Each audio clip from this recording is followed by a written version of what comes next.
No, I guess there's an ad for Fred. Oh shit, look away. No, you know what? You know what? You gotta see it.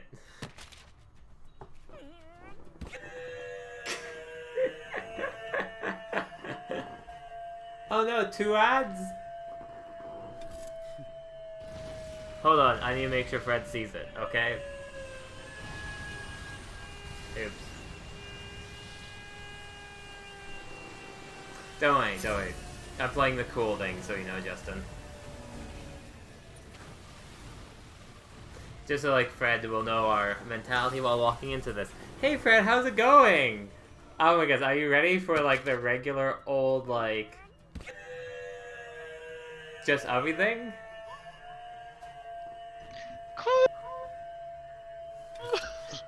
I don't know if you can hear it. There we go. You can. We can. Okay, perfect.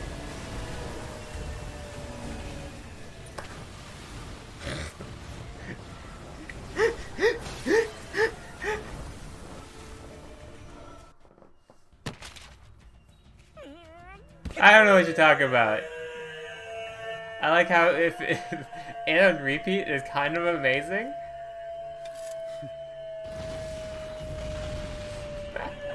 Yeah. Okay. We should. Okay. We need to let it finish the cool. I can't just stop it mid cool.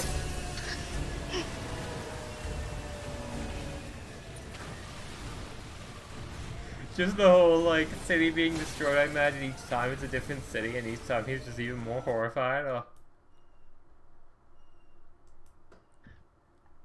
This guy makes quality content. Well, at least he makes content.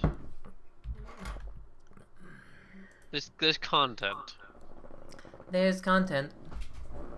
Not sure what the content really is 100%, but there is indeed content. I can at least verify content. Blue checkmark content. Blue checkmark content. We don't have any blue checkmarks here. Technically you can play for a blue check mark on Twitter now. Yeah, I don't want to. That sounds lame. Oh yeah, absolutely. I'd never do it, but like, hey, thank you for the head pats. It's not like I like them or anything, but Babaka. Yeah.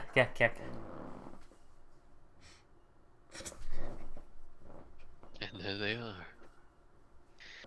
Yeah, it took a bit this morning, but we got there. We got rid of that evil individual who was confiscating our space.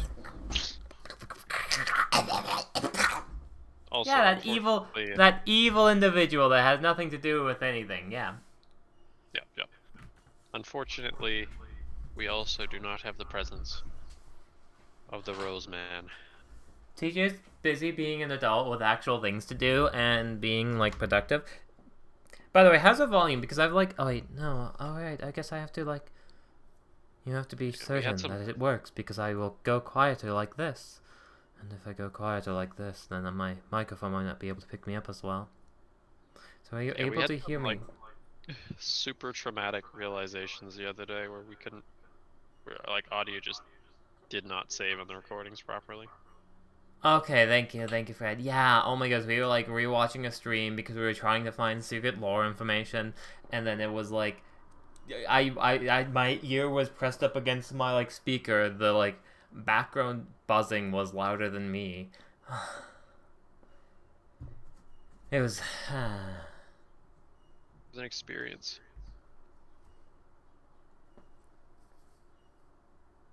Well, we might as well just hop right back into that.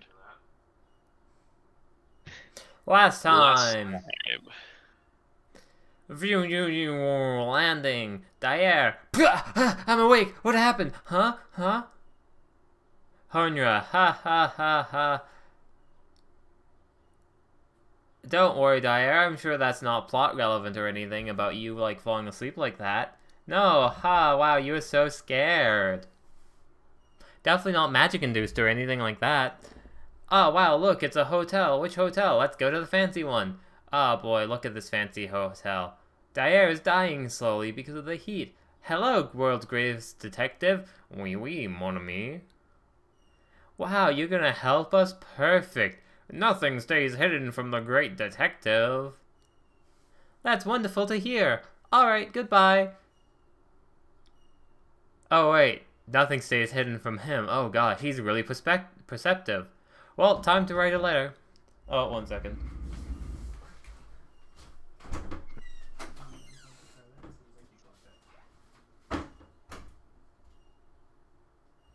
And although nothing stayed hidden from the Langlois brigand, the other two decided to head upstairs to their rooms, in which Dyer managed to get some ice and fall to the slumber.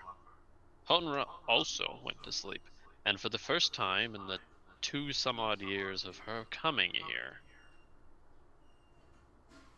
she had a vision.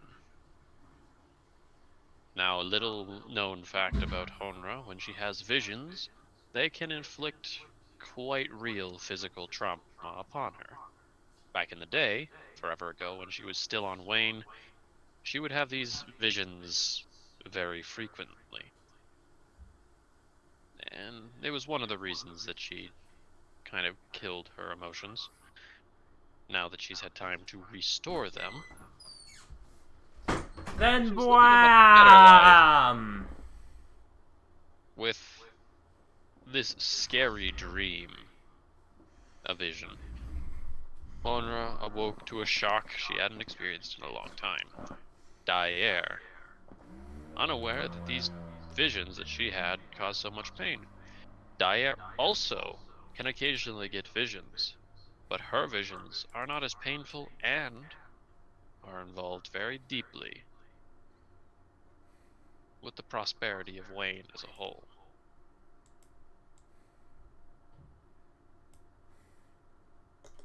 If you look at the screen, it is the trait ability. Yeah, okay, yeah, you can call it out. Sure. I will call it out. After calming themselves, Dyer was informed that Ormos may or may not be a terrorist, to which Dyer might have already had a little prospect towards based on her response. She mentioned that no matter what, they'd get together, they'd figure it out. Being as Dyer really doesn't have a plan other than show up in the power of family. But thankfully enough, we do still have Langlois to assist us with our investigation. So let's go say hi to him, shall we? Oh, also the cliffhanger. You forgot about the cliffhanger. The cliffhanger still exists. That didn't get rewritten, right? No, don't worry, there's no cliffhanger. Is that an actual there's no cliffhanger and I should forget it No. as a player, or... No, there is a cliffhanger. And the cliffhanger is the terrorists are using the mark of Ormos and Dyer's family, as Ormos is Dyer's brother. Yes. And they're not gonna ever get together like that prophecy says. No. We forget about that prophecy. We don't talk about that prophecy. We don't talk about that prophecy.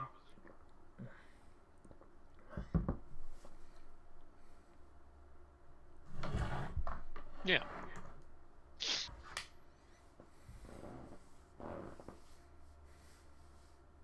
Let's go say hi to Langlois.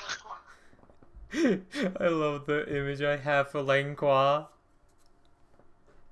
I mean, it's pretty accurate. There's only 2 things you're missing. What am I missing? Oh, and like the slanted just eye. Oh my goodness, this is perfect already.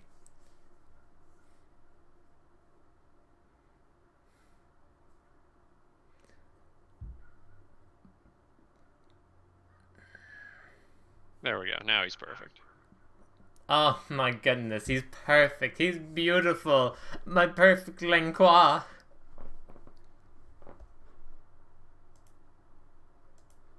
Breakfast is rather delightful, actually. You end up having 2 poached eggs with a healthy helping of spinach, tomato, and some sort of masala. Connor doesn't really know what masala is, but it is present, and it tastes rather good. Dyer ends up going for a more vegetable-friendly option with a large portion of vegetables that Honor has never touched in her life, let alone hardly even heard of. Back at Wayne, we had some of them, like asparagus. However, radish, not really sure what that is.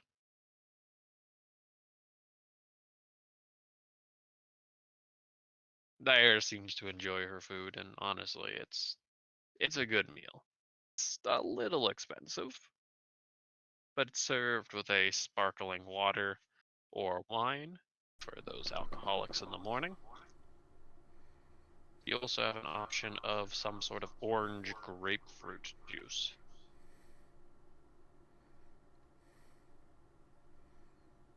Hmm. I personally don't Was think that that would be was that great. like a rhetorical question or like this is gonna like affect like the rest of the story and gonna shatter our expectations? I just wouldn't expect orange and grapefruit. That just doesn't sound that good, personally. No, orange and grapefruit doesn't sound that great. Like it could be good, like realistically, if you're debating, like if it's like a higher dire situations, like water or the grapefruit. Don't drink alcohol first thing in the morning. I'm not crazy enough to do that. Besides, you drink red wine, not white wine. Rich people are crazy.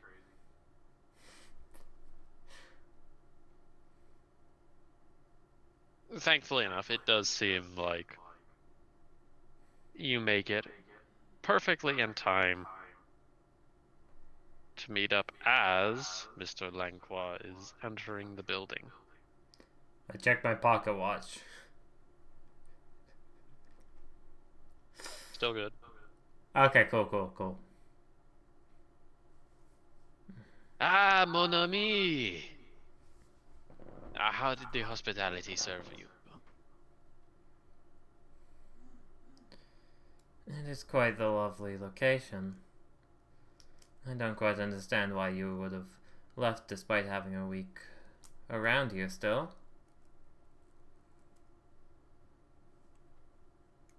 But you see, I was double booked.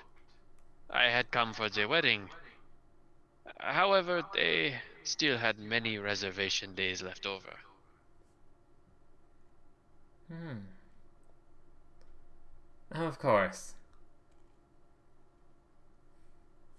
I had made these reservations for myself many times in advance.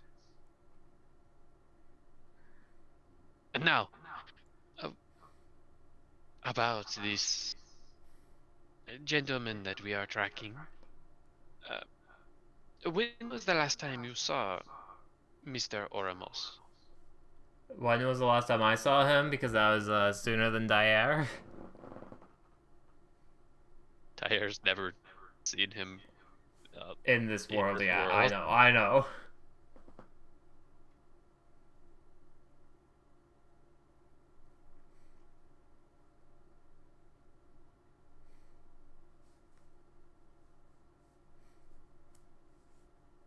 You would have to say the last time you saw him was Sorry. Hi, hmm? Amber. Ah, a scream, a scream.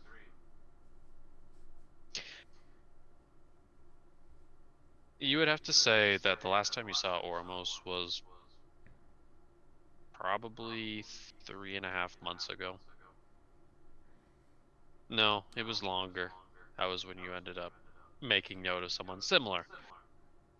This was when you were still bedridden in the old hospital. It is on the late end of 4 months. It feels like 3.5 months ago, but no, it's more on the late end of 4 months.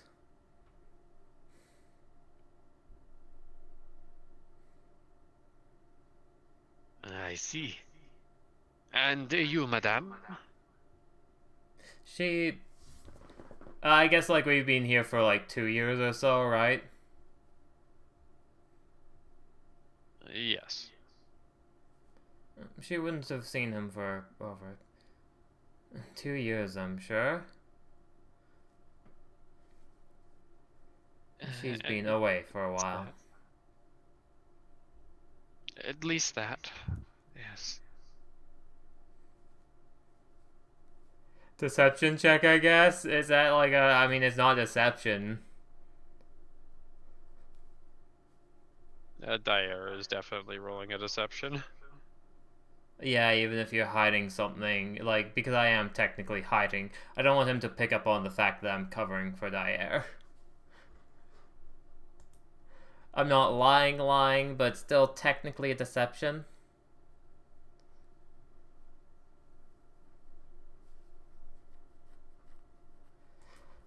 Oh, he's gonna have excellent insight. Yes.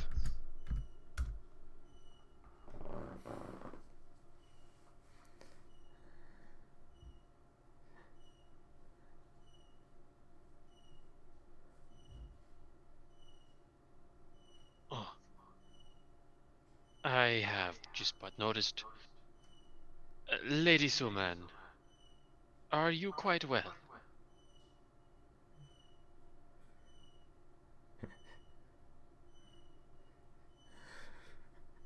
Wow, I just see him and he asked me if I'm feeling sick. You have the bump on the head? Right. I woke up with it. I had a nightmare. That's true, and that doesn't require a deception, but, like, you know. Which is even more suspicious, because that's probably why he asked it. But that's fine, whatever. Gonna leave him to fill in the blanks, though. Well, what can you tell me about your brother? The last time you see him, did he seem anxious? Did he appear nervous of any sorts?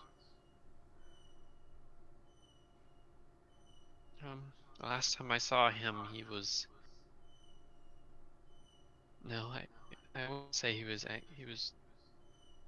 cheerful, but we had received a picture some time ago. I had recently seen it, where it looks like he's hurting. Do you have this picture on you now? No. No, we don't have the physical copy, right? Not here. It's back at home.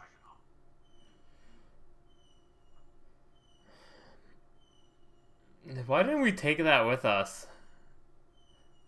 Unfortunately, don't. I don't know why it escaped my mind, but I know what have sent him down this path in the first place. And I'm afraid I couldn't stop him. Actual, like, just, yeah. What do you think has sent him down this path?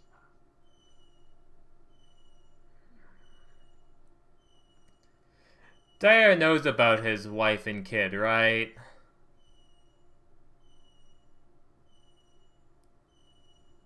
She knows that they exist, and she knows that they no longer exist. Not too long ago. Well, perhaps it's about a year at this point.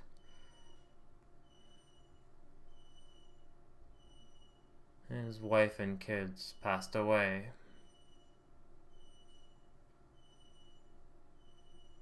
I wasn't the best friend back then, and I couldn't really do anything for him. I couldn't be there for him, and eventually he started to fall down on a worse and worse path.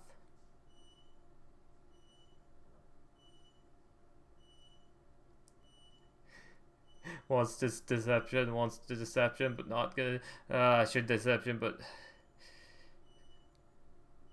gonna deception of how much she's hurt by it, because she is hecka hurt by her own actions.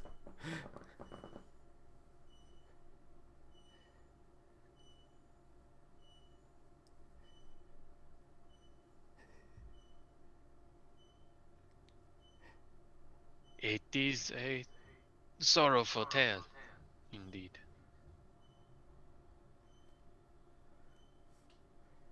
However, many from that I have seen that have come here, they have more of the dangerous company.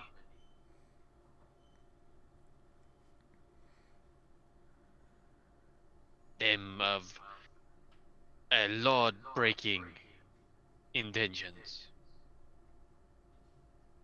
You understand that your friend has most likely been introduced to such dangerous people. N'est-ce pas?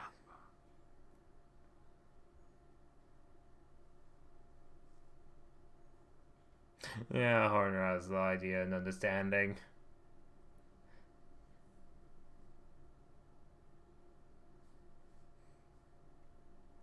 But Lacroix has already predicted that this would be the case. And so, I would like to introduce you to my friend, Gestalt.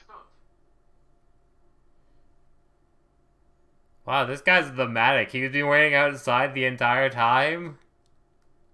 Waiting for his cue to enter? Literally stepping from behind Lacroix.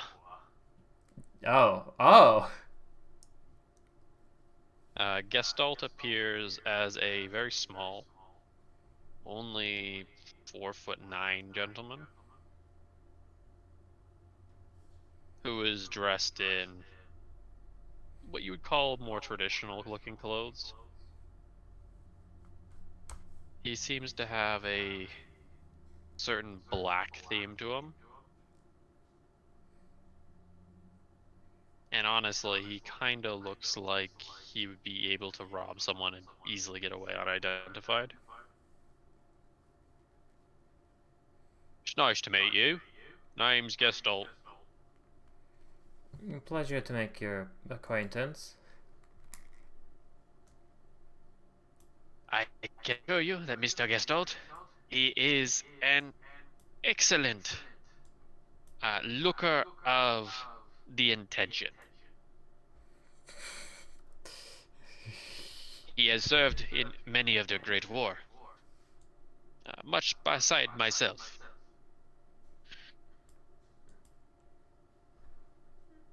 However, I do wish to warn you that looking for such a gentleman, it will still be a risk.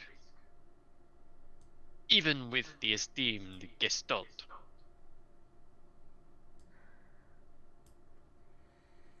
If we ever get into any firefights, just keep your head down, eh?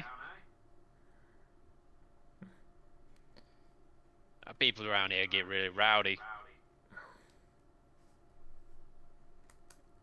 I must thank you both for your kindness, but it's something that we have to do. We do have a sort of lead of where he might have been last.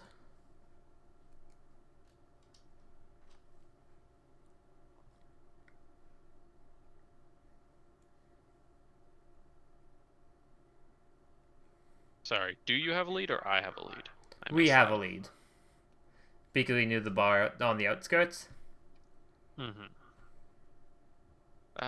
What is this location that you believe he was last upon? There was a bar on the outskirts of town. Do I know what was the name? What's the name? What's the name? Bordered Sands? Bordered Sands. Insert name here.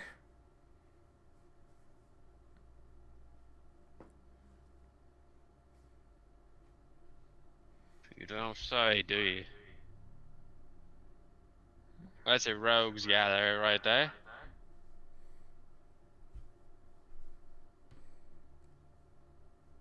Well, we should be fine as long as we keep the center streets, eh? Don't worry, Langqua. Missus. Madam. I'll get you there in one piece. Although, I'm not sure what kind of investigating you're gonna do around there. Everyone's tight-lipped, as you know. But you leave the investigation work to me. And I shall leave the rest of the work to you, my friend. Now, we should not tarry too long. Right.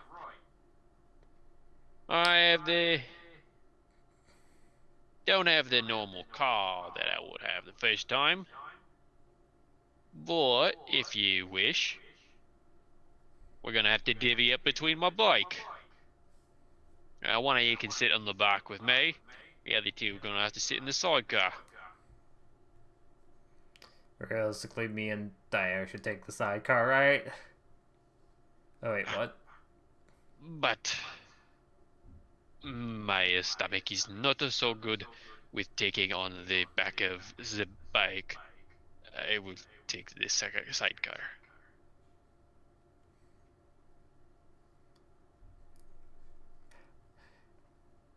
Inside, are we being scammed?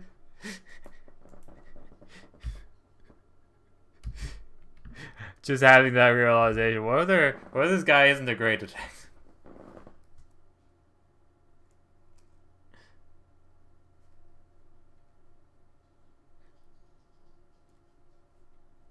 It has something to do with one of his personality quirks, you think?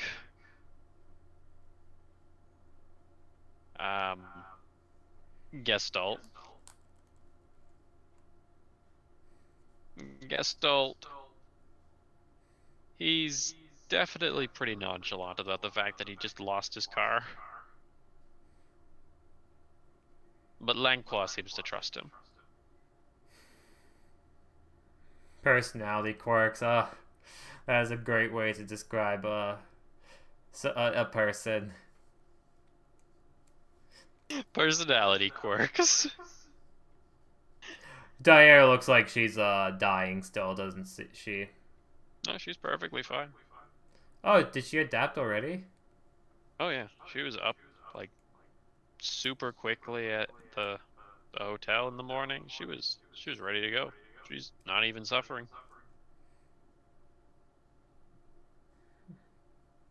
You can decide whether or not you want the back of a bike or to travel with Mr. Langlois.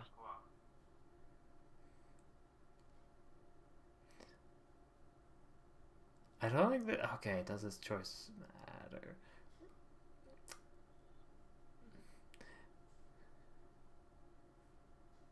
Sorry. My brain is like.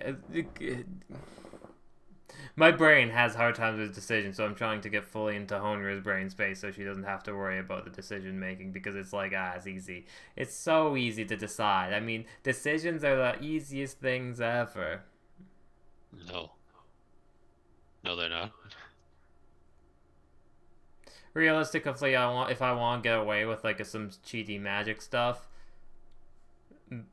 being on the bike is easier? No. Yes? Both these people, people are essential strangers, but one of them is a stranger to this, or at least an add to a stranger.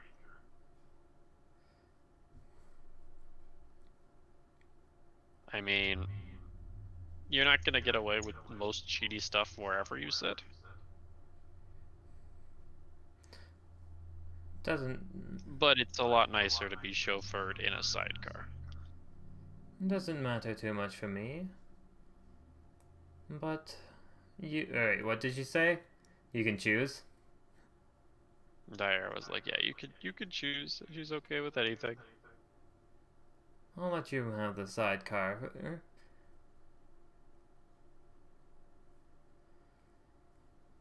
I said it. Looks like you're riding with me, ma'am.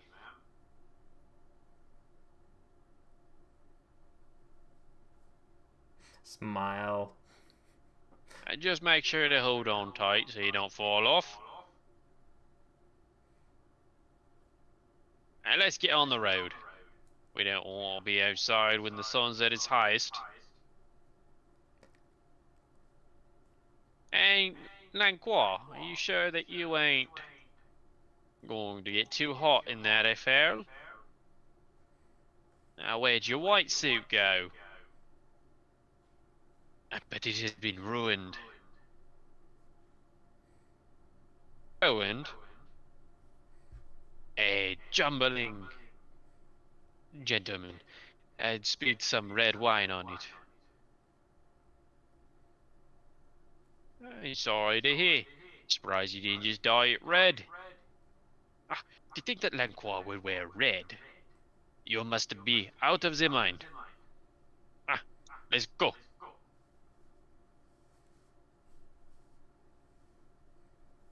Right picky one you are, you know.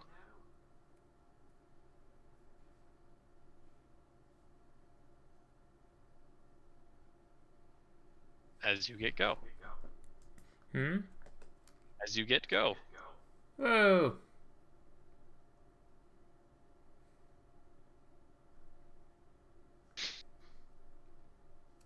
Oh, this man straight up threw out an entire suit solely because he got a spill on it. Ah, yeah, that's why I didn't offer to shake the dude's hand.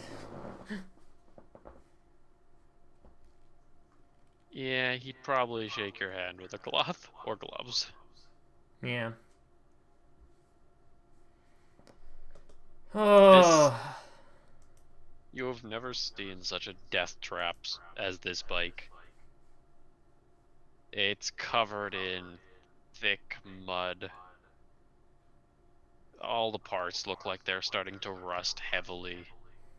It has a shield at the front that's been berated with the paint peeled off. And there's a little windshield itself filled with tiny speckles of sand. It's clear that Langqua just is very uncomfortable placing a small white cloth on this before crawling in and dusting himself off. As Dyer just hops in, she looks very natural at this. God damn! Apparently she should have had the back of the bike. Alright, on the back. The seat's very warm. I have expected me to be riding sideways. Hodor is actually smaller than this dude, isn't she? Horner's like a midget. I made her really small because I didn't understand how height worked. 4'7". Yeah, you are smaller than this dude. Is that guy a midget? Is he a halfling? Am I just a mid? He is 4'9". I am so short. I love it, but no, it hurts. It's like I just imagine her so tall because of how like conquering in the presence is.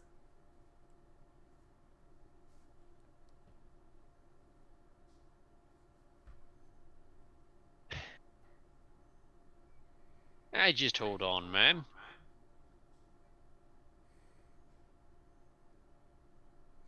This should be better than the plane, right? I I look would not over, hold your unamused. breath for too much. This will most likely not be better than the plane.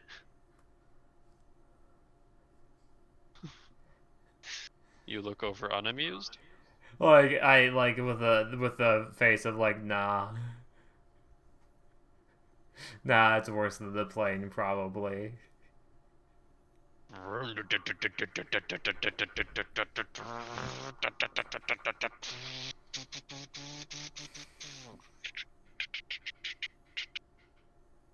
All right. I'll get you there in a jiffy time. Did Wayne have motorcycles and like the law that we wear helmets? Wayne didn't have motorcycles. Okay, we don't realize how dangerous it is to ride without helmets. Yep. Not even not even up north in Brighton did we have motorcycles, so this death trap looks like it's a half-functional car.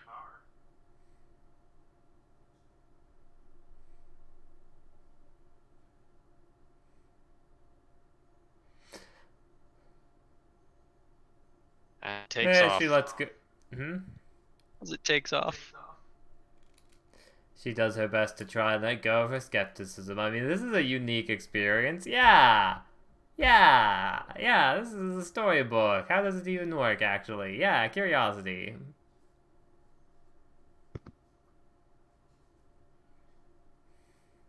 It's like half a car that's missing a wheel.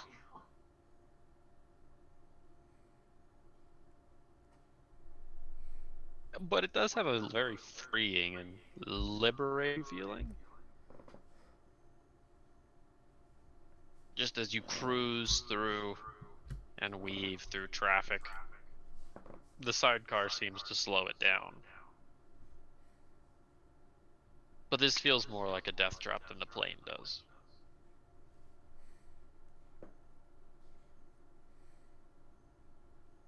Gestalt at some point pops off the road and onto a pedestrian sidewalk to weave around very busy amounts of traffic.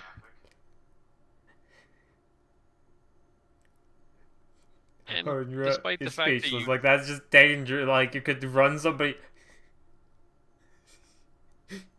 yes, there must be different laws here.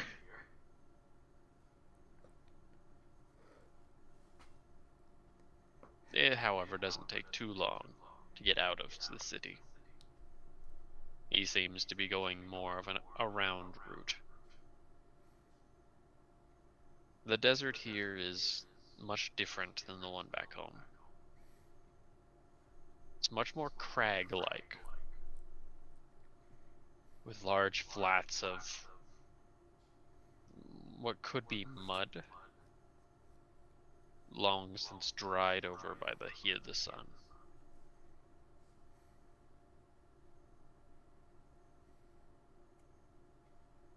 By pulling out a small brimmed hat.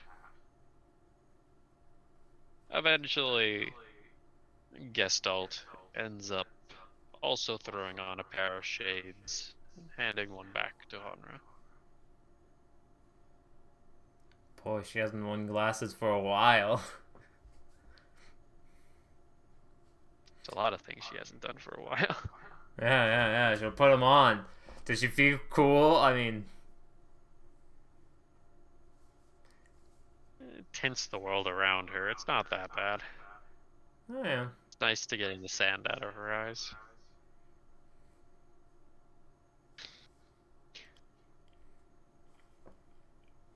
Langqua at some point tries to struggle with an umbrella.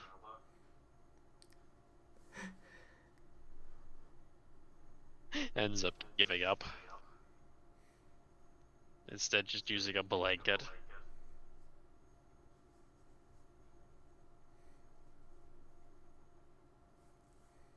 I feel like we might want to throw a perception check. I will fall. Okay, I'm not very good at perception. No, but I have that gut feeling that this is perception check worthy time. Yeah, I realistically would be doing it anyways. I guess I'm not in the game space right now or something. Yeah, no, because I'd want to see like the streets and understand them.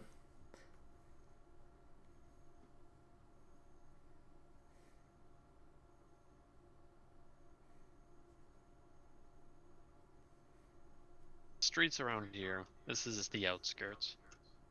I The guess we're houses probably being around here. tailed as well. Yeah, we're totally being tailed as well, but the houses are single story almost. They look mud brick like. Very large yards with very little in them. Broken fold up chairs, plasticky like tables. A couple of the people who are sitting outside, either just drinking their lives away, or like those other guys playing table tennis. Ping Do pong. table tennis. Do take acknowledgement, but they don't really care.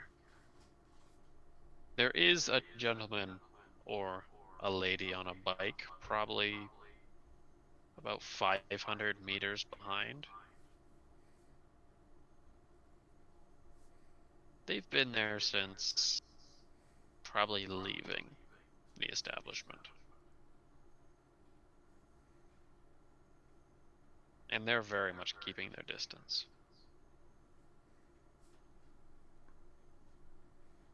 I don't know about you, but wearing black in the desert sounds like a nightmare. Yeah. I guess I'll bring up to the man in front of me.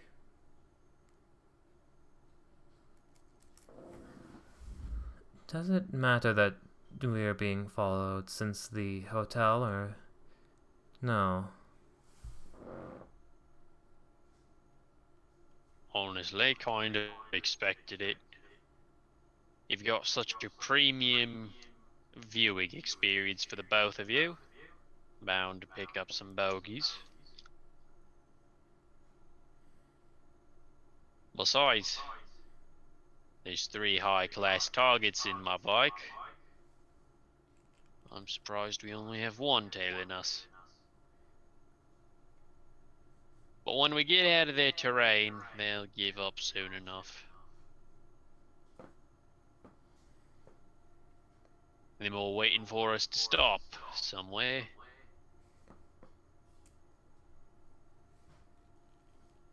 We still got a full tank and a lot of time to go.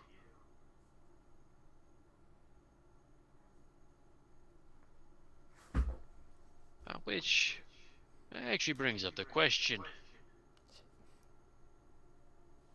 If this this missing person you're looking for,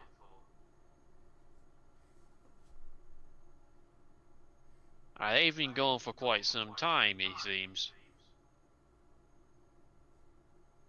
So I was just wondering, why are you going to look for him now?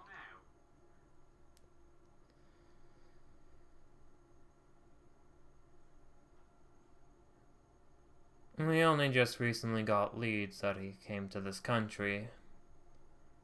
I've been looking for him for, well, ever since he disappeared.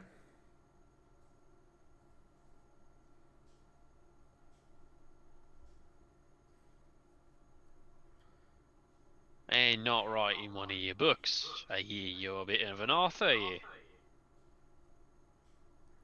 No, right, wait, what?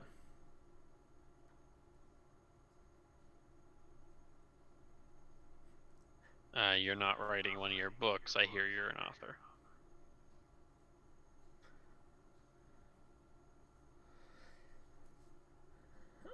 Technically, I wrote last night, actually, right? Was that one of my books?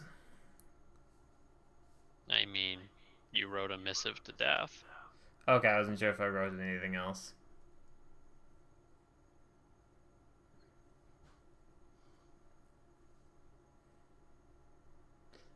Like I am working on the cult propaganda still, though, right?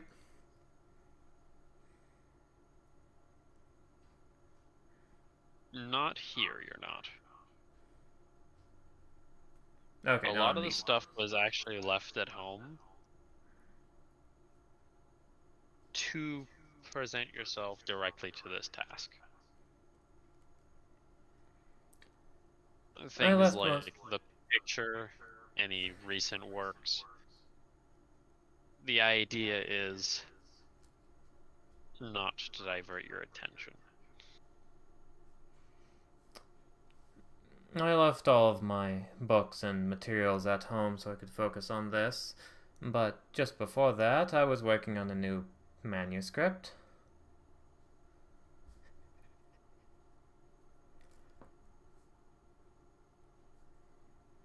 A manuscript, you say? What's the book going to be about? If you don't mind me asking. I get that authors got their secrets and all. A cult memorando.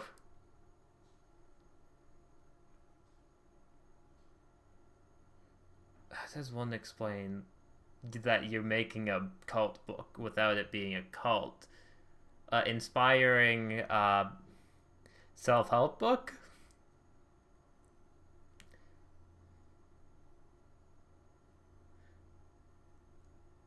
How? Uh, just say it's a surprise.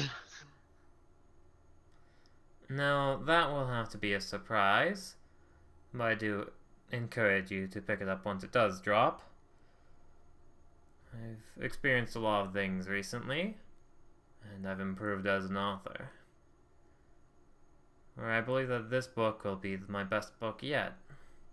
Well, my best story in general. At least that's the goal.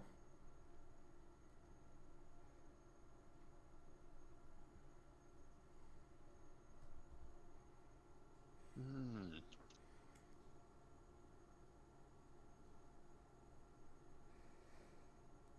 I think I get what you mean.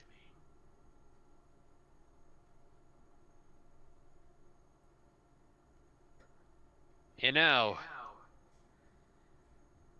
back when I served in the Great War, I had a writer friend who would always write in a book of his, a journal sorts. And inside that book, he made sure to make a note of every single day he was around. At one time, he got hit lower back of the head with a round from an infantryman. Made it so he forgot almost everything about himself. When he finally came to, it was only because he wrote down in his journal of his. One of the things he said was the greatest invention man's ever made is the book.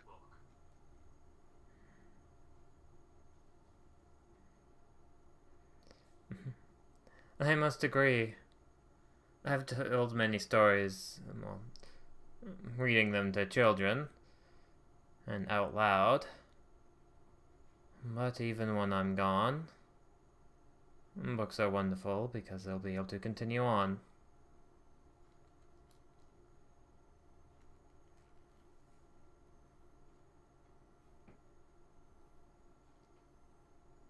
Of course, they'll fade one day,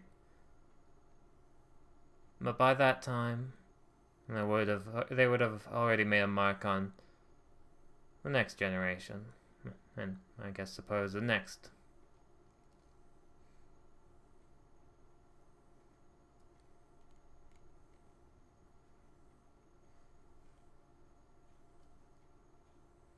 It's always that sometimes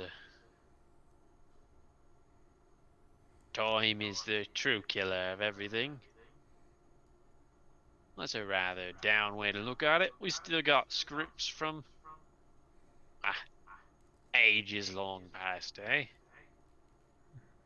Rich country we have here, at least when it comes to history. Bunch of architect thieves been hitting it up for the last year and a half, you know?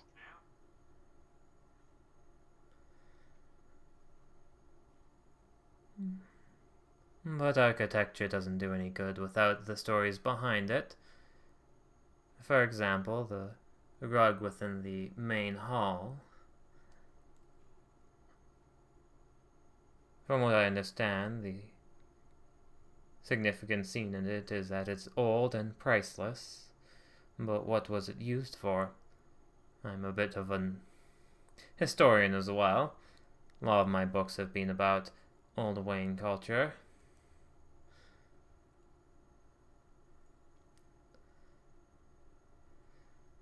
That's But something you don't hear a whole lot about. Wayne culture, you say? I didn't say anything strange, did I? No one really knows what. Like, Wayne is like saying ancient Mesopotamian culture.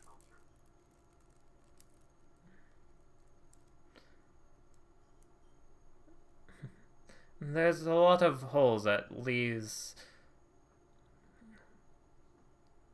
open dialogue to be given.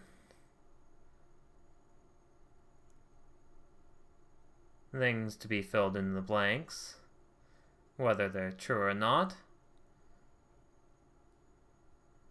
It gives a bit of story and life to a ancient culture.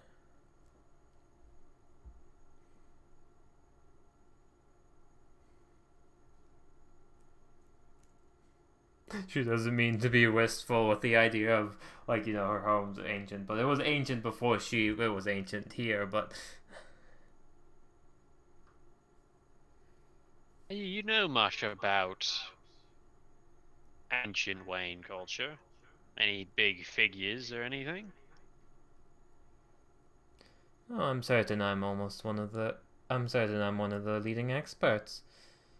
Although that might just be bragging a bit too much. I've done a lot of research. As much as I want things to be. As much as it doesn't matter if I embellish the slightest bit, I still want there to be elements of truth as much as possible.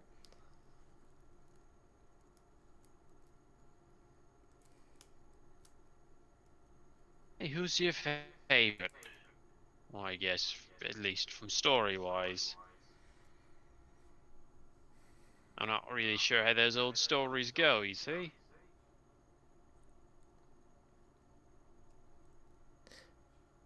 Does The he only actually one nod I on his know, note? Hmm? the only old story from back in the Wayne times that I really know is a story. It's really in pieces of a great group of armored knights who tried to regulate the different kingdoms. And the only reason I know about that is because the term a nameless assassin comes from them.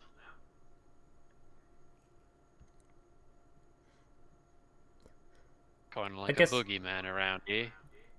that's a history check, ain't it? Yep. 10.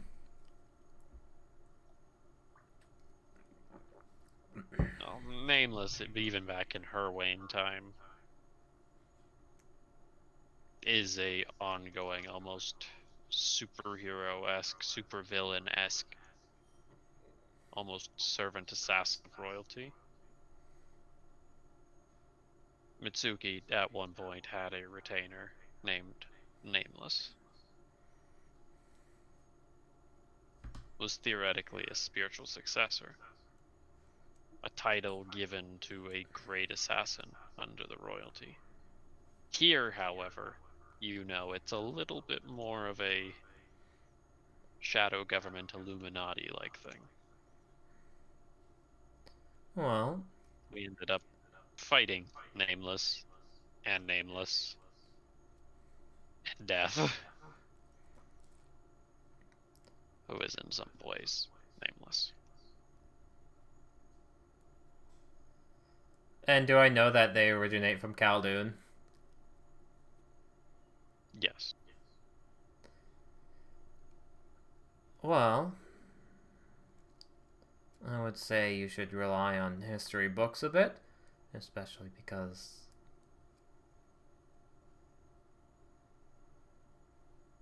some of my knowledge may be speculation, and others is just actual facts. However, before Nameless became what it is currently in our world, it was a title passed on through generations and generations. A title given to one to follow and continue a legacy, stretching all the way back to the Hero King Khaldun's era. I must really be uninformed.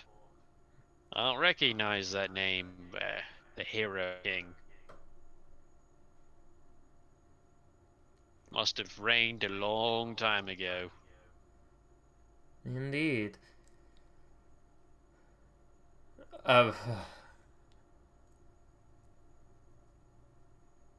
to be fair, the Hero King Khaldun might be a bit more of mythology than actual history, but I definitely believe that it happened.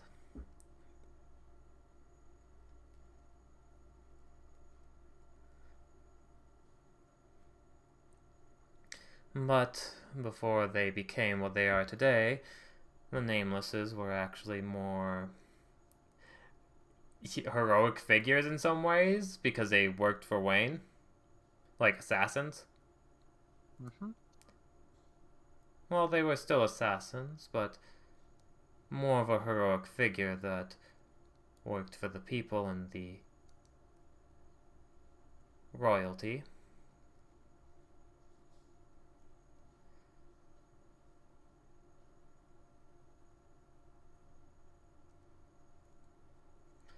Hold on a moment. You see his eyes shift to a side mirror. Oh no. Looks Don't like tell me I have some nameless here. our tail's getting a little closer.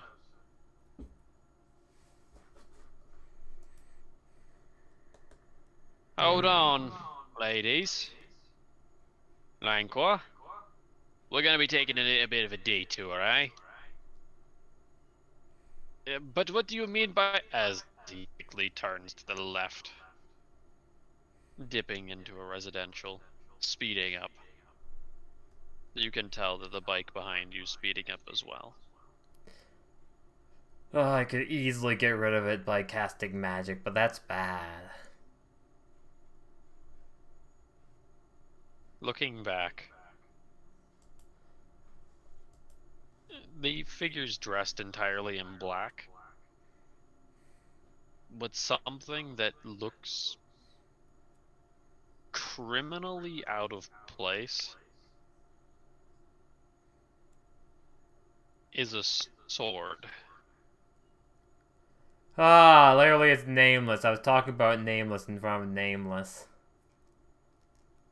It's a small, grayish silver sword with a symbolic hilt.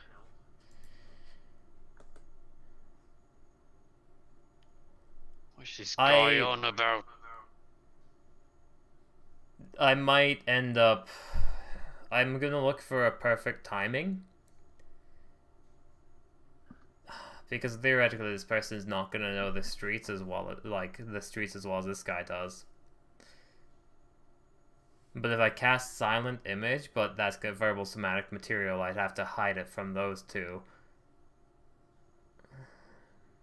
Do you think you're gonna be able to escape them? Shaking him's looking kind of hard right now. I swear, the more these thugs get, the better bikes they get. I'm leaking fluid all over the place. Alright. Okay, so like if I do cast Silent Him, do I think I'll have the chance to sneakily do it?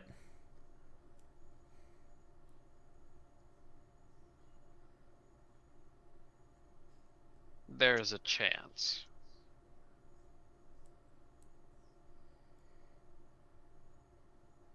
Because There's I'd be so tempted to even just like I'd probably want to like just move the entrance to the alleyway like 5 feet in the other way so they'll crash into a wall. As if they like, you know, just missed the turn.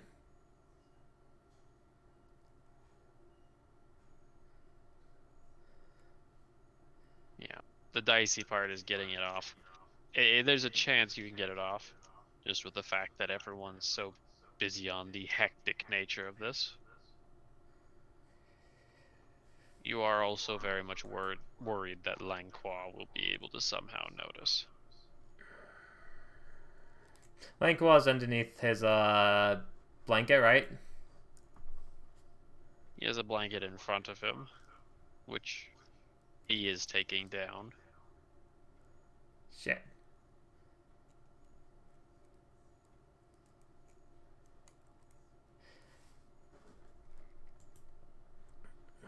Can I cast Message unseen because that's a lot more subtle? Message is a lot easier to cast.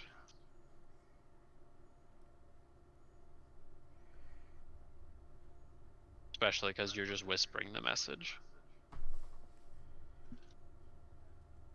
So if someone did see you, they're just seeing you whisper the message.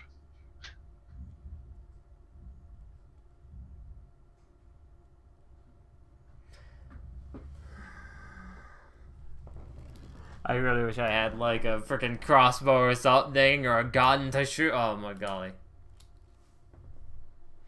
Could have probably got that on the airplane.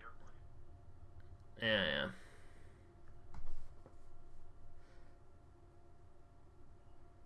I'm just trying to think of like... Because he's leaking fluid essentially, that seems to be a trap. We might be going into a trap right now, kind of. It's possible.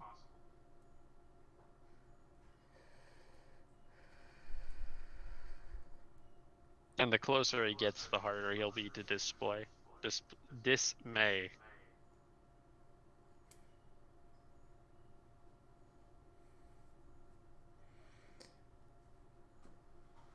Message to Dyer.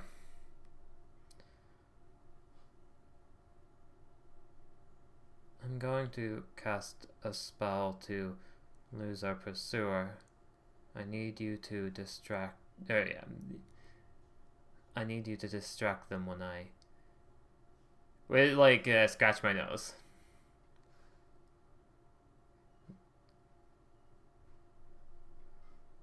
Just nod if you think you can. Or like, yeah, or blink twice if you think you're able to.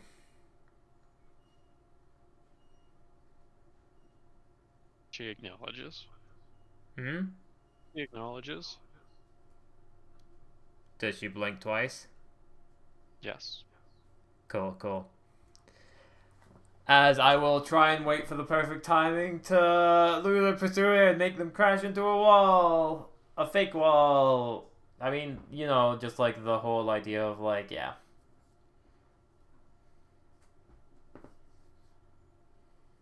Mon ami, go down that alleyway there.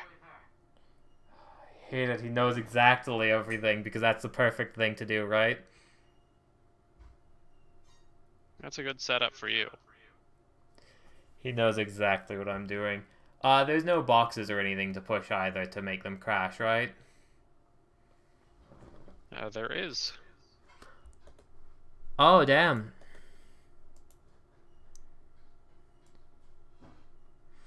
Is there a way to like actually hit it with the bike? No, you'd have to hit it with like a stick or something. Do I have a stick? I have a... No. Do I have something like that? I mean, you could throw a suitcase into it. Suitcase doesn't have anything important in it, right? No, not really.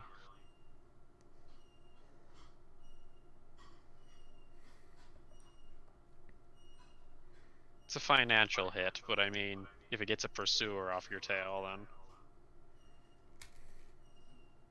is it really worth it?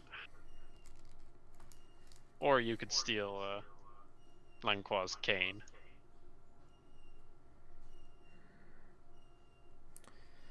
He has a stick.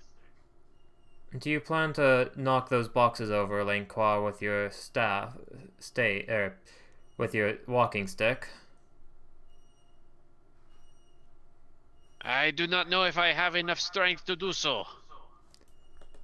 I shall actually let's see. Let me look at Dyer. I pass it to Dyer.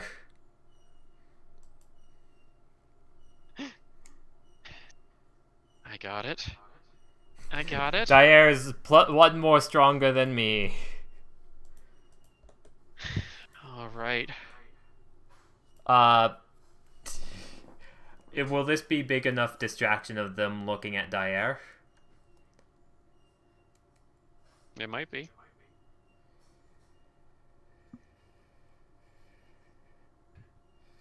I will do an insight on everyone else in order to make sure that I can do it. And if I can, I will probably just make the boxes invisible / make it look like the wall's clear on one end, but make it so it's not weird on our end. Oh, that's a bad insight. Who knows? Hmm? Who knows? Shit. All right. Take boxes. As she swings, she manages to knock a couple over. There's still room to actually get through if he's dexterous enough to move his bike through that. Cool, I think I will have to line it up at the same time.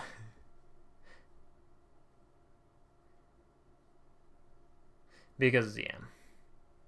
Drop a stealth.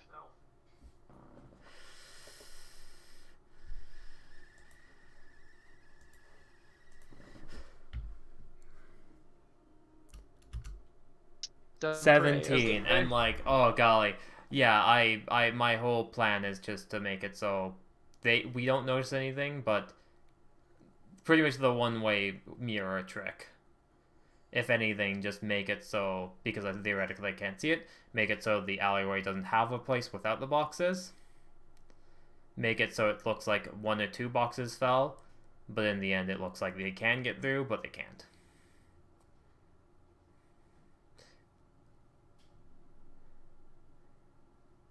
And then have it be a one-way mirror so we don't notice anything other than them crashing.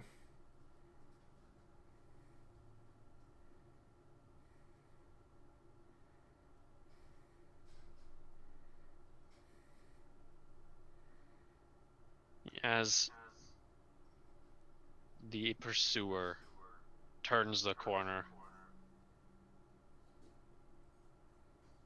he gets right up to the boxes and slams into them.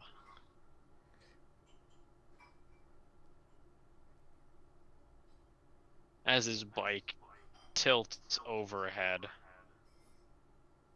he pushes himself off and lands on his feet, the bike making a horrible crunch noise and sliding around along the ground. I could drop my illusion, so when he looks back and looks at it, he's like, how did I miss this?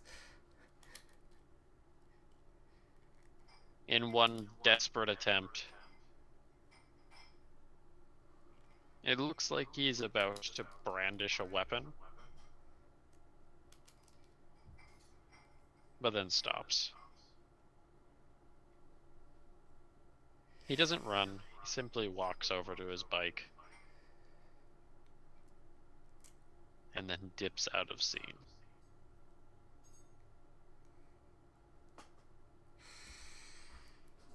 I hate it. I hate it. I hate it.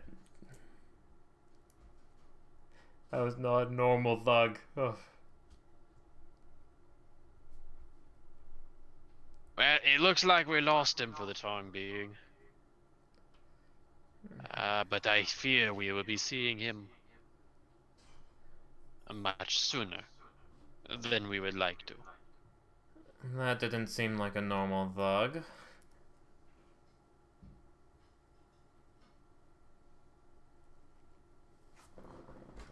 That did not seem like a normal human.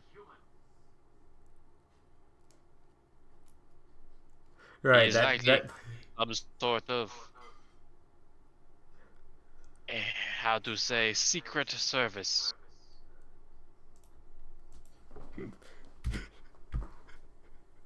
Oh, and you're realizing superheroes who can do that is not normal.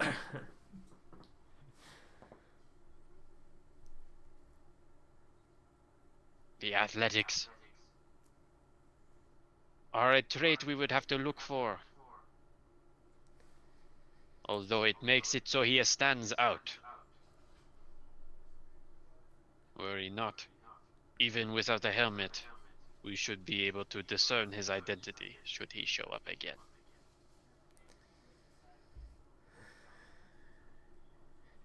But I suspect he was not after us for the money, but instead something more sinister.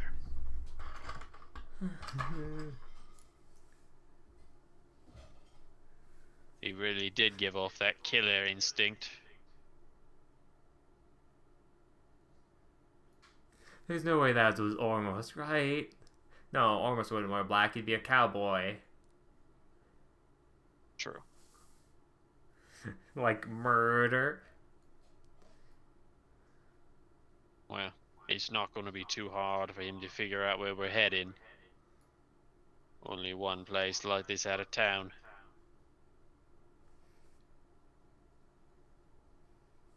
Let's just be sure to get there before him.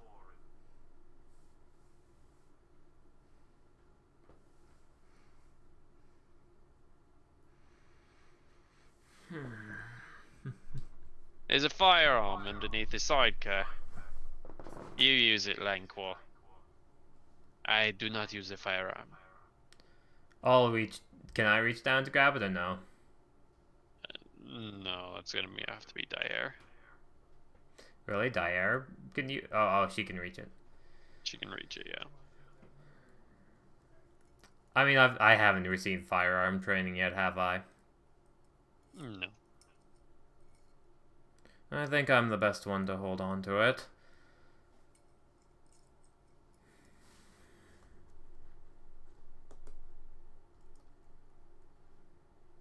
Dyer reaches in, grabs it, hands it off. No, yeah, Dyer would have no clue how to fire it. Wait, no, her brother is Ormos.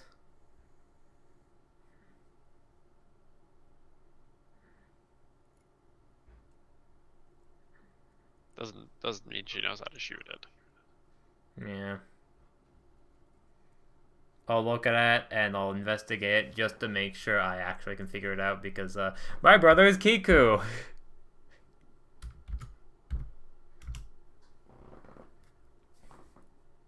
Yeah, it looks like it's a 6-shot gun. It should be just point and click. Hopefully.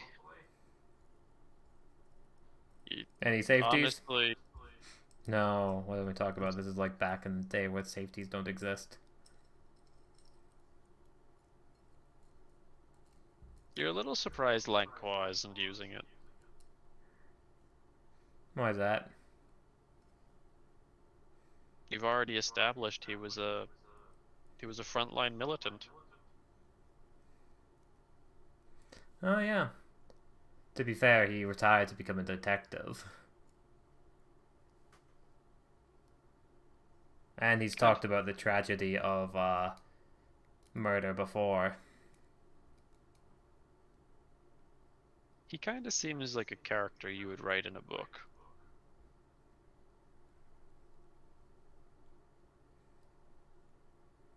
Yeah.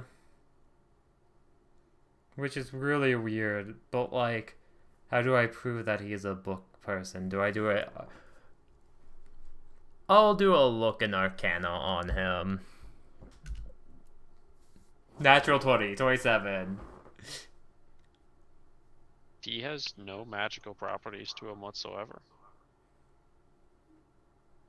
He is the most ordinary looking human. Well, I mean, he's anything but ordinary, but. Occult? No. No I mean, magical residue effects. manifesting stories, that's kind of what you've done. That's what you do, in some ways. But that would be like summoning, and he's not been summoned. He's got no residue of any sorts. He hasn't been tampered with. He's just a normal person when it comes to magic. It would be a fundamental of this world that when he was created with the world, if he was. It'd have to be.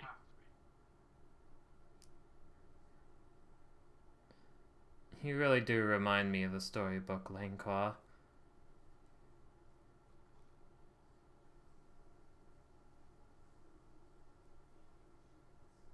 Enemy, why is this? Sorry. It's just that you.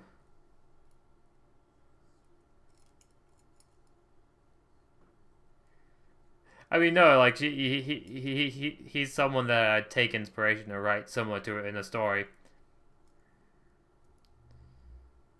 A world famous detective is something too grand to pass up writing about.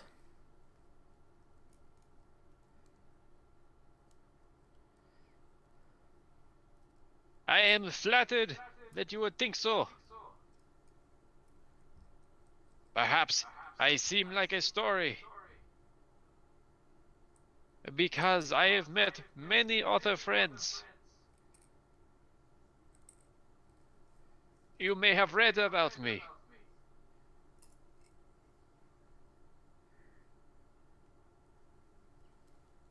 The wind's getting a little louder, it seems.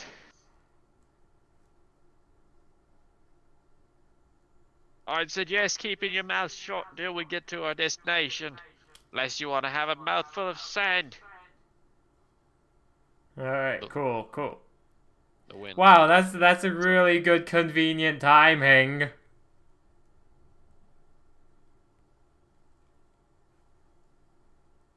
That doesn't make sense, right? Why, what? The wind does pick up. Okay. It's more because you got into an open.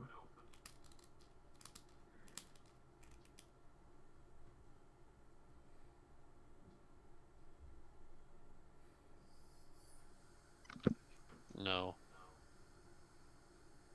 The more Honor sees it, the more she wouldn't write about this guy. It'd be an interesting story, but she wouldn't write about Langqua. She wouldn't actually base anything on Langqua. No.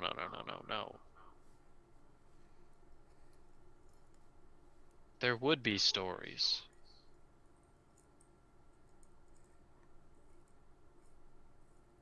But the only person who could ever write about Langqua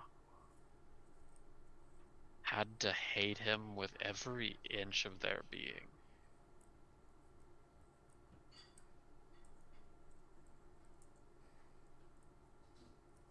And Honor actually kind of likes him. He's kind of cool. But that would never make a good story.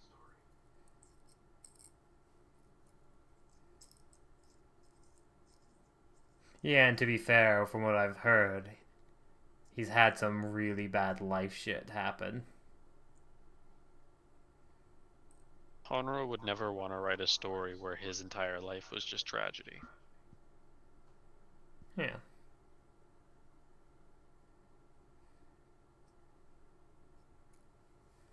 And that's the thing that feels off to her about him. It's like he's someone else's story.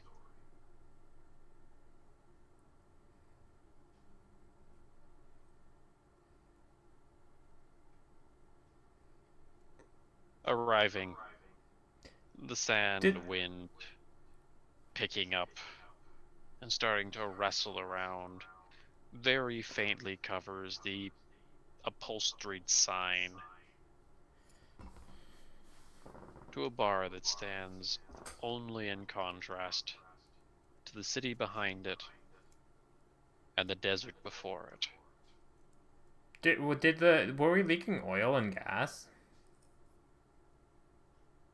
We were having some sort of fluid malfunction, but you're not sure what.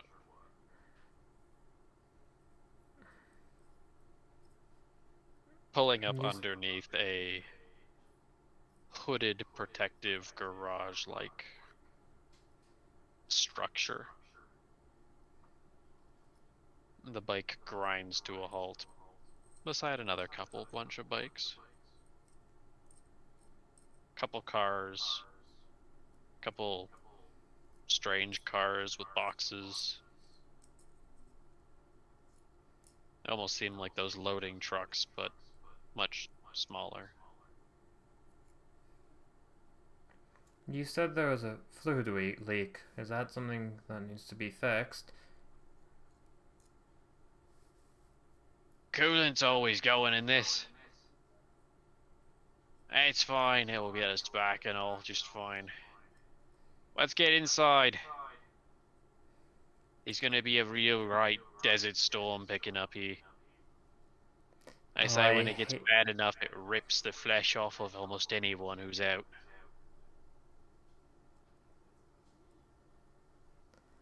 I hate the convenience behind that. Oh. We would do best to get inside. The harsh desert sands. They are not too friendly to the soft skin. No, it definitely seems dangerous. I get the feeling like the desert's angry in some ways. Alright, I guess we have to go inside and... Goddamn desert's angry. Oh, don't tell me that's because, like, we ruined the story. I mean, what story? There's no story, Hornia. There seems to be a story, though.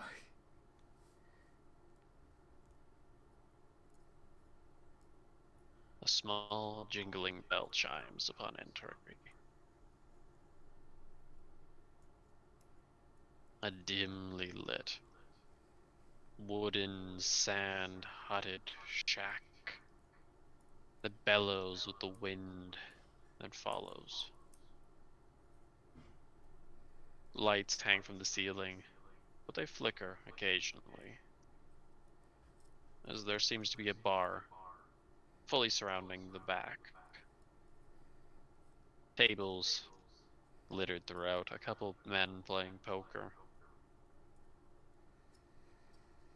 A lady of the street trying to pull some moves on a militant-looking type.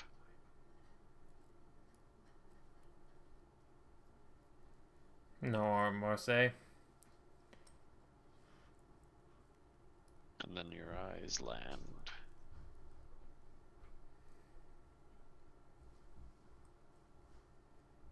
on a strictly Western hat, dusty brown, so almost comedically out of place, but fits so fine. Locking eyes, a sharp, pale blue expression.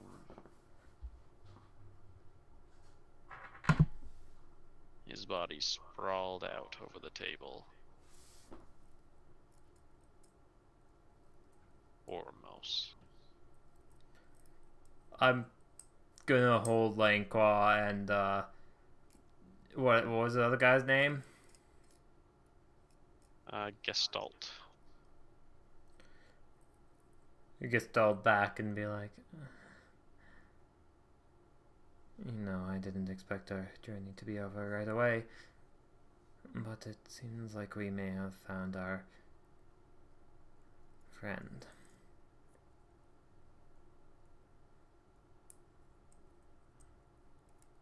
I say without fully expecting the journey to be over, but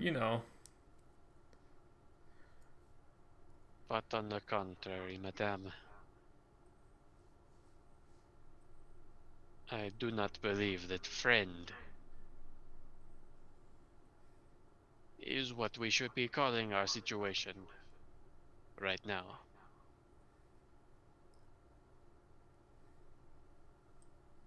As you hear the sound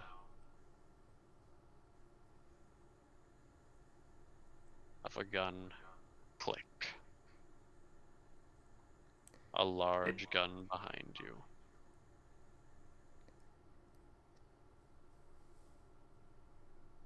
Cool. Hands up. Don't want any trouble. Does Ormos see Dyer? What's Dyer doing? Holding the gun. Oh. Ouch.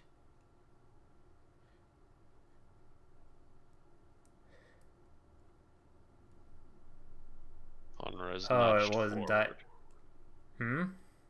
Honra is nudged forward. Cool.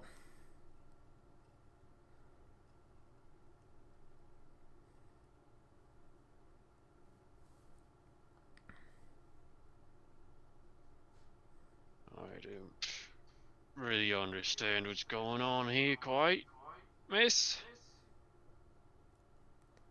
It has been a setup. Quiet you. Is this Dyer insight? 6.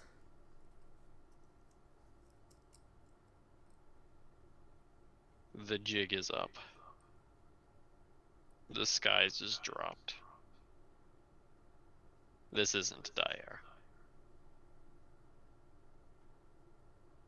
Looks like Dyer. Was acting like Dyer. But this just some random chick.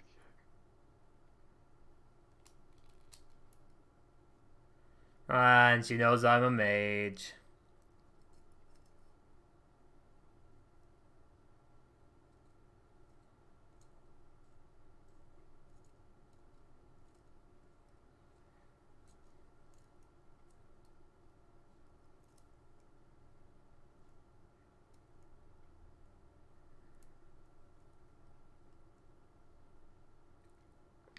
I guess I'm nudged forward to sit down at the table.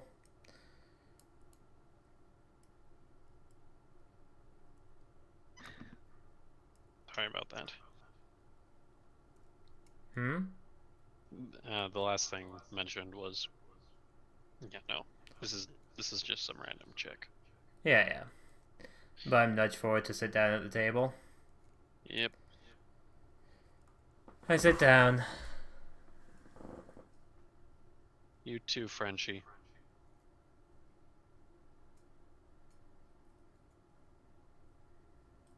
He sits down at the table too.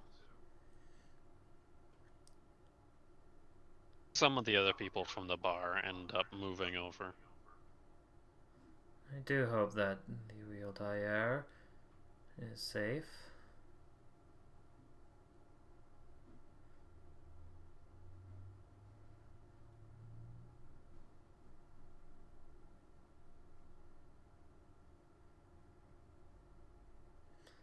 You should be worried more about yourself. You can kill me and I won't have any regrets other than not telling one last story. But I'd prefer to live. Good, then we're right in line. Glad you're up to speed already.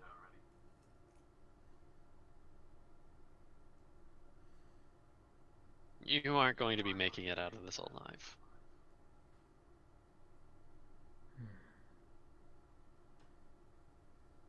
Looks towards Ormos.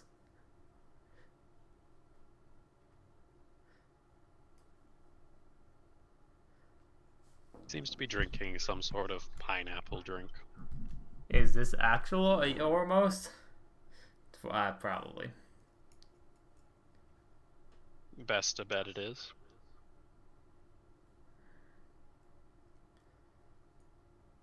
You're the real Ormos, right? There's no point in hiding at this point. I'm the real deal. You ain't wrong there.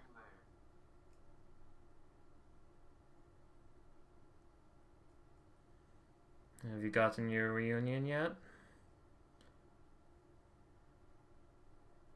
Ain't gonna be a reunion.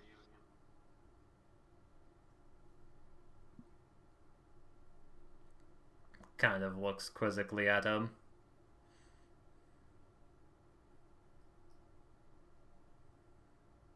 Ain't no one to reune with.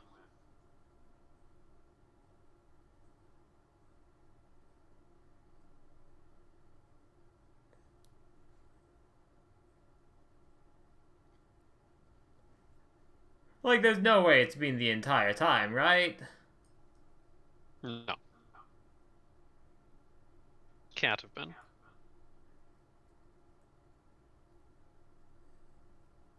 It physically can't have been.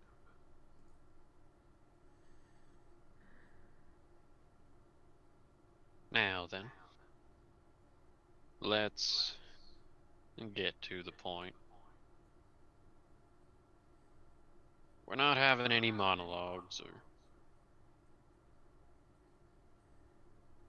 anything of the such.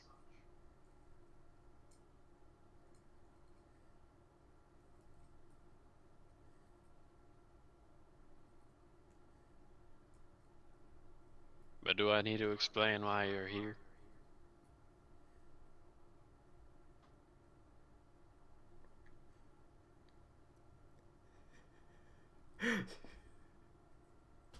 I don't even. Honger doesn't have any idea why this is the case right now.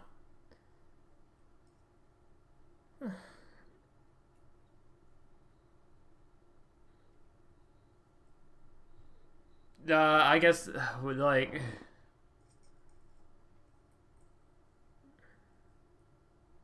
If you don't mind.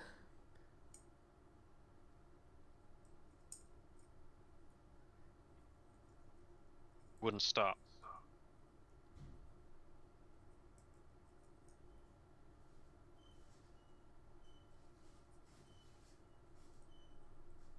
I've been doing some thinking.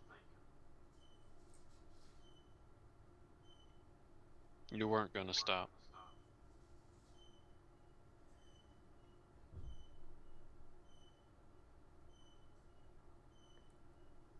I made you a promise, and I'm going to come through on it.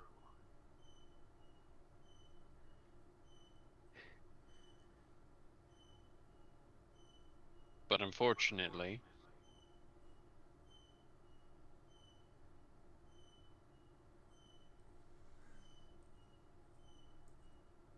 I need you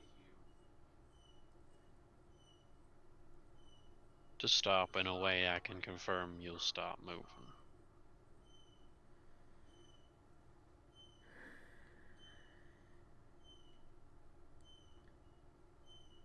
Listening to him.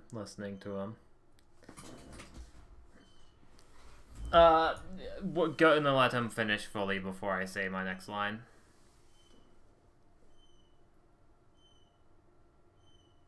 I was first just gonna take away your magic.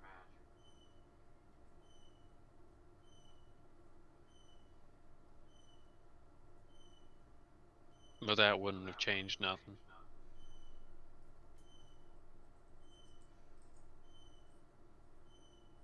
There's vials and poisons for that.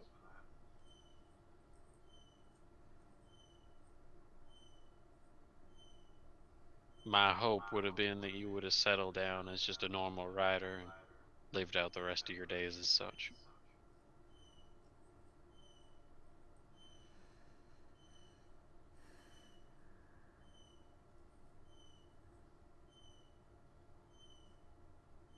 But not only did you manage to win your wish, you managed to get into the cycle again. And you kept going.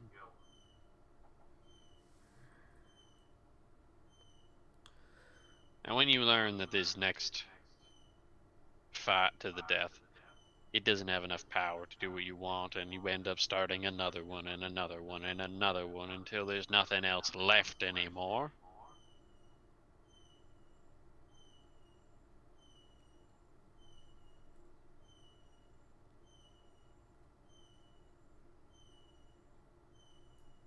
I received a message from the God of Eternal Service, also known as the Lower of Living. My prayers were finally answered, and I got renewed with a sense of purpose.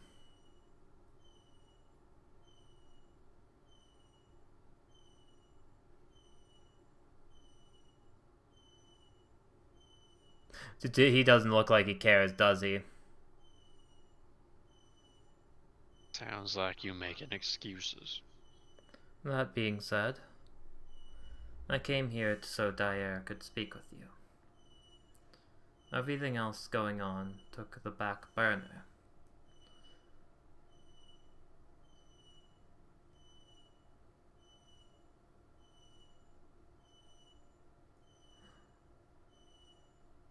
Whatever that thing is, it ain't Dyer.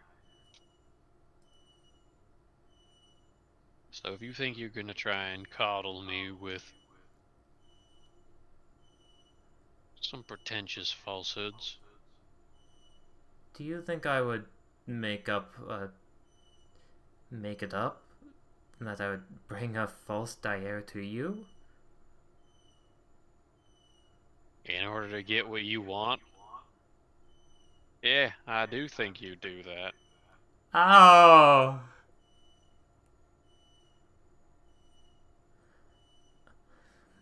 It ain't no secret you want me to come back and help with your fighting club. It ain't no secret that you put on a show, a false mask of any sort of feeling whatsoever to make those around you feel more comfortable. It ain't no secret. She slams her hands on the table and like stands, sits back down again as soon as she realizes what she was doing.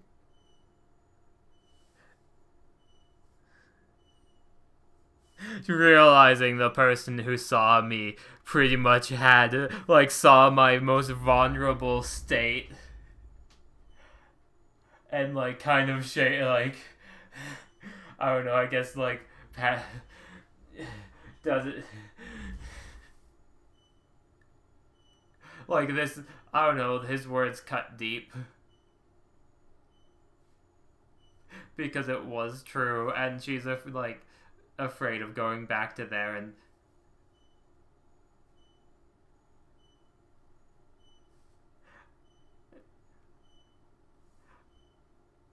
is she gonna be shot?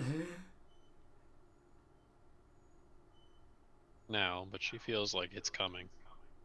Yeah, her face probably, like, her false facade of calm, like, finally breaks as she's, like, clearly afraid. As she's, oh god. If nothing happens for a while, I assume he's almost staring, and yeah, no, she's not calming down. He's letting it simmer. It wasn't my emotions that were fake, it was me being calm.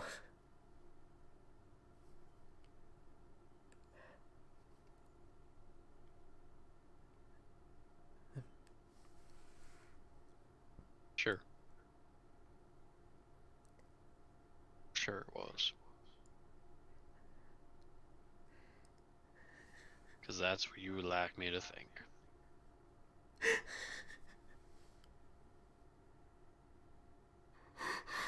How could I take Wayne's most prominent manipulators' words to heart?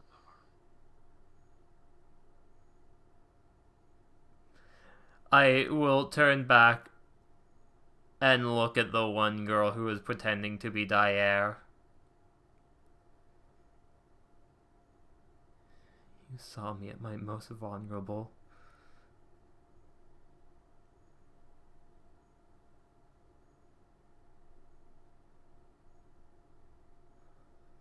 Pretty much she is the only one who could say something in my defense. I'm not lying.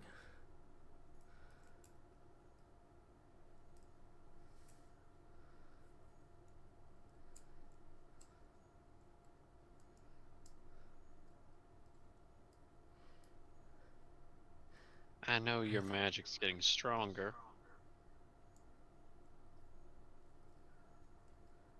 You had some sort of vision.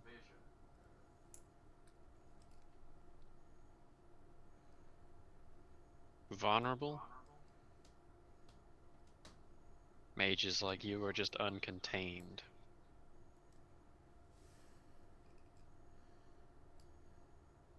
Uncontrollable mages are even more of a sickness than the ones who are in control. You can't even control your own visions.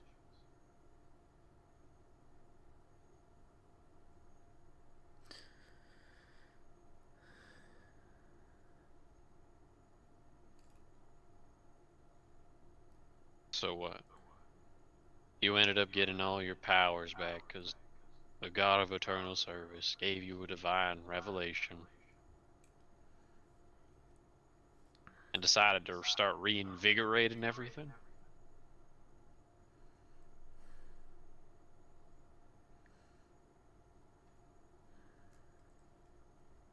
You still want to destroy this entire world.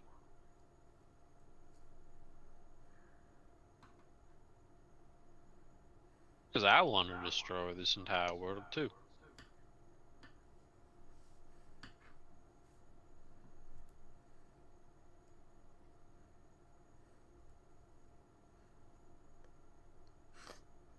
Is he gonna say but? No, he's leaving that open-ended.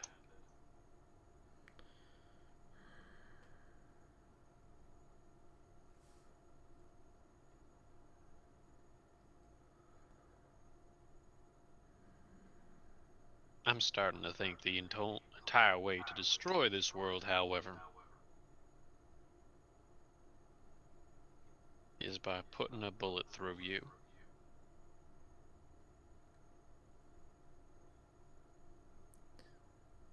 Are you saying that you think this world is a dream of mine?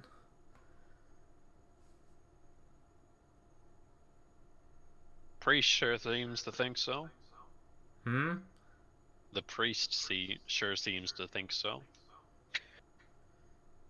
Oh my god, he's heard that conversation before?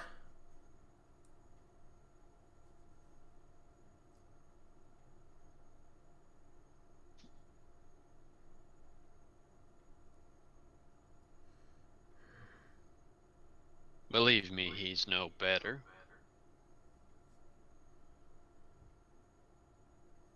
Compulsive liars, the both of you. Oh, shall I say selective truth tellers. Now, what do you say your two friends here?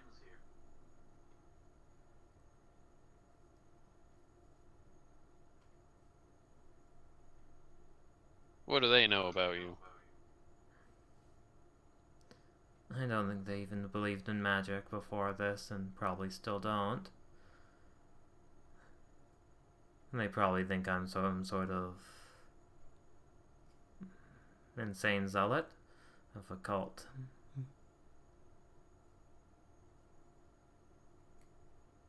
So they be on point. Hmm? So they'd be pretty on point.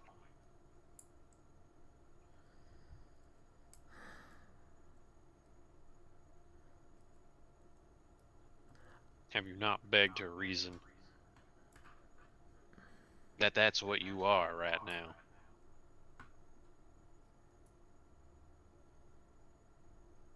I do have a question for you.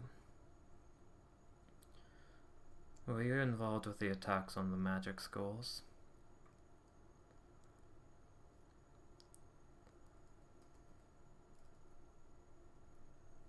That I was. My idea, in fact. So were you aware that Kiku's daughter also went to those magic schools?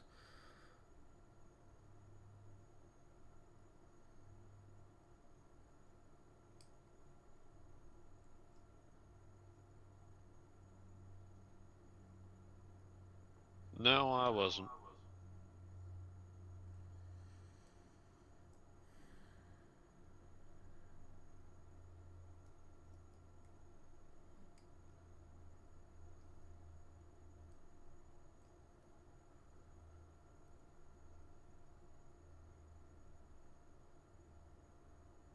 I don't think there's anything I could do to convince you.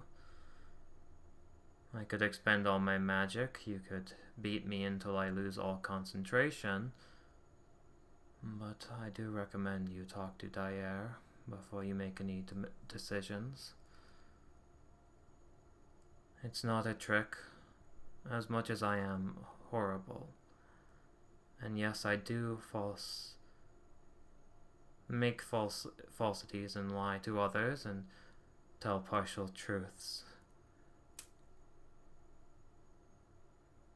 I am not good, but at the same time, there are people in my life that I don't wish to ever lie to.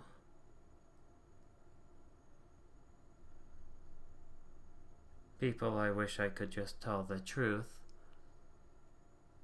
and tell them all about my secrets, where I came from. But doing so would put them in danger.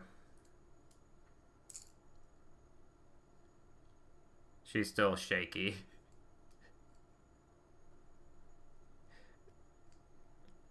I don't know if she's able to make proper eye contact of like. The problem with Yeah. Ormos at the moment is that he knows that Honor is incredibly charismatic.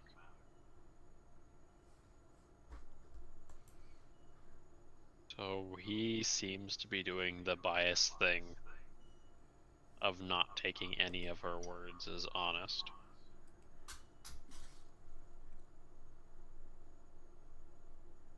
Even if he detects honesty in them, he's unable to discern whether or not they're truth or a persuasive gesture or a lie.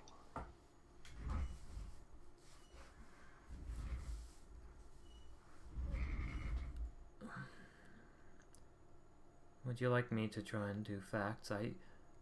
There's nothing I. What can I Don't do? bother. It's not in your nature to do anything that you can do.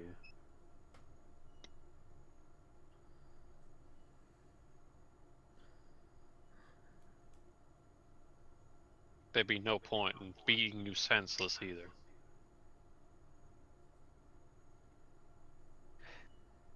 Because you won't stop. You won't sit down. You won't just live a normal life away from being a high priestess or being a magician or trying to re-originate the entirety of the world into an image that you best fit. I'm considering it.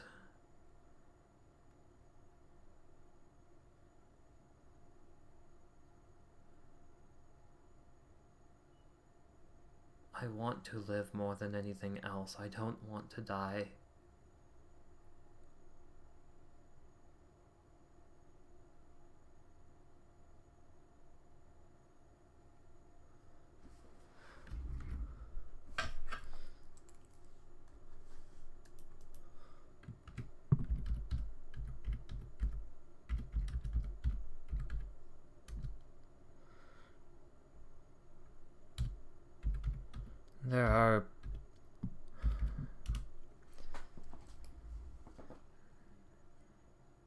have seen the dangerous and cruel things that magic can do.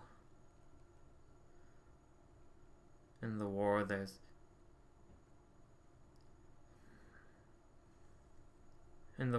a being called Eshin,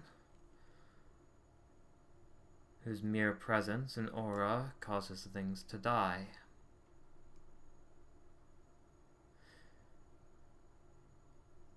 In the war, I mean, like, what? Okay, I need to scroll over here to like just remember them all.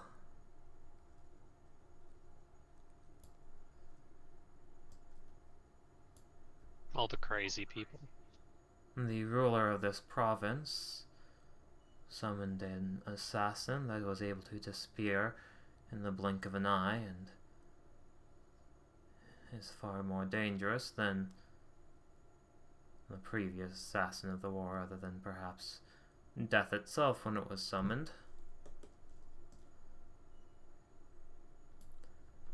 Before you started your attacks on the schools, Catgrat Van summoned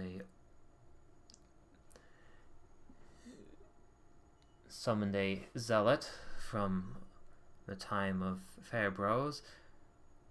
Risker Dreed summoned, using his entire crew as a catalyst, a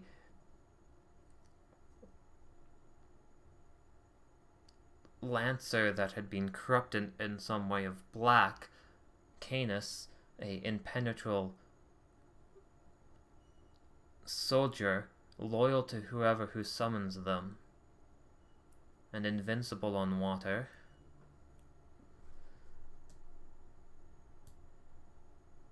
Those are just the servants themselves.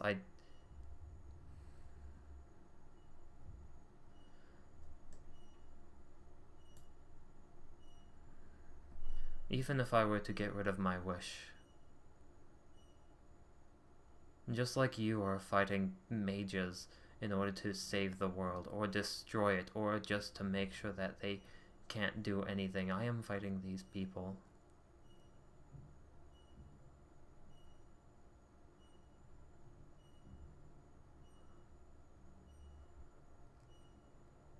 Who'd you summon? Who'd you summon? Or Kiku or Makune or whoever summoned the servant. Didi's still around, isn't she? Somewhere.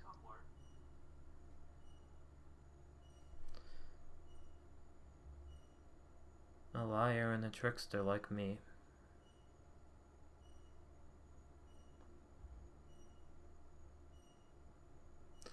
And I didn't summon it using some catalyst. She was gifted to me by the god of eternal service.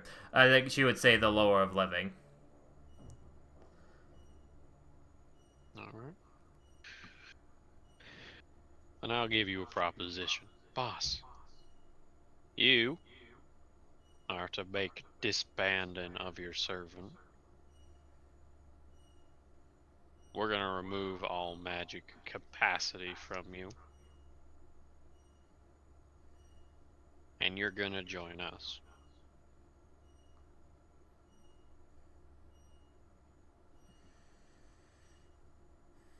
Do that.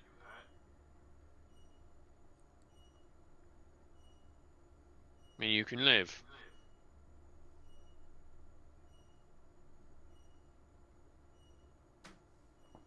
If I lose my magic, do I lose my arms as well?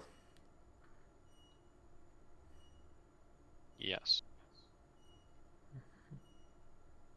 You don't know that you're also asking me to give up my arms in that deal, right?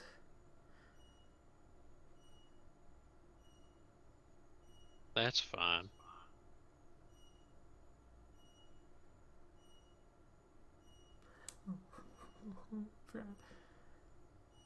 Surely, if you're honest, if you're telling the truth, permanent, irreversible damage is a small cost to pay for an entire lifetime of lies, deceptions, and delusions.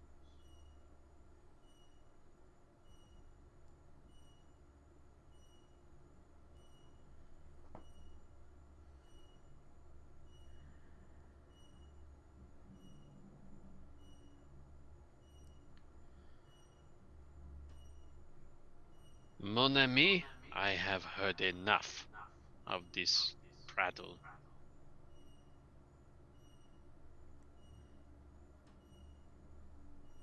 It is clear to me. It is clear to Lancois that whatever this magic you are talking about, these cults, these delusions, it is a mark of insanity. You are trying to get revenge on the world for something that you could have possibly not have controlled, that no one could have controlled. And you are taking it out on her, who has hurt you in some other way. Do you really think that planting the bombs to hurt of so many people, do you think it comes to anything? Do you think it comes to anything at all? I have fought in wars where hundreds of thousands of men and women have died.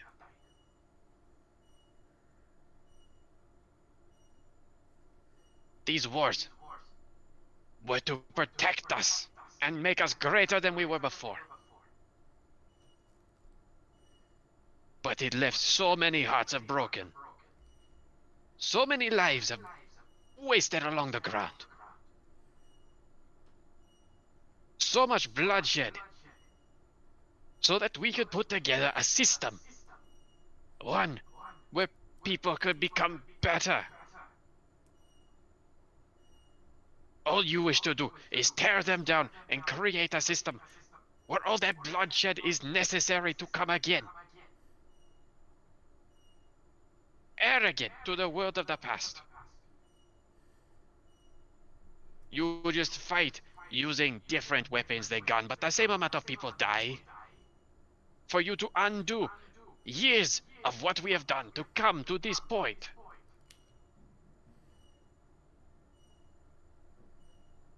How can you be so pig-headed as to be living so far in the past? That one of the greatest tragedies the world has ever seen is not even comparable as a footnote.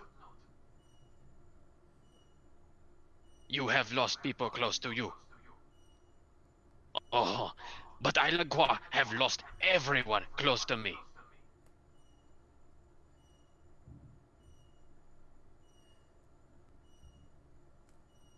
And now, you wish to make a world irreparable from the world that Langua fought to protect. That hundreds and thousands of people have fought to protect this world. And the people in it. The world is cruel and corrupt and rude. But it is not anything close to the way it was.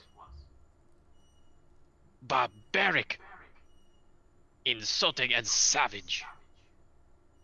That is the world that we came from. The world where common man had taken power into their own hands. Who had disobeyed the rules that have been put in place. But no, I say no. The world is made for you to keep these rules and push them higher, not to take justice into your own hands. And definitely not to punish someone who is not at fault for what you have spoken.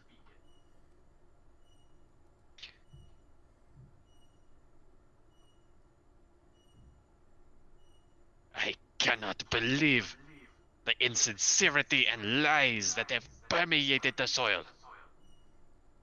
That we sit in a box of pain and mischief. You would disband your own family. But of course, no. I, Langqua, have discovered that this was an impostor the entire time. You will not kill her, and you will not kill us to this day. She is already been safely handed into a different room at the hotel, where she recovers even now.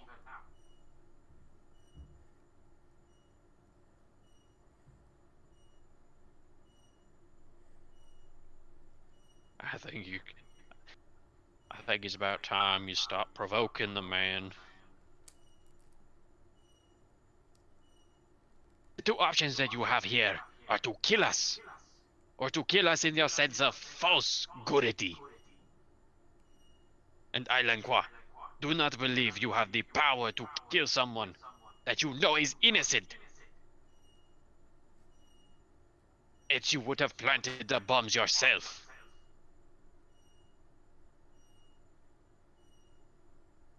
Because that would make you a bad person. And no, you are a very evil person, but you are not a bad person.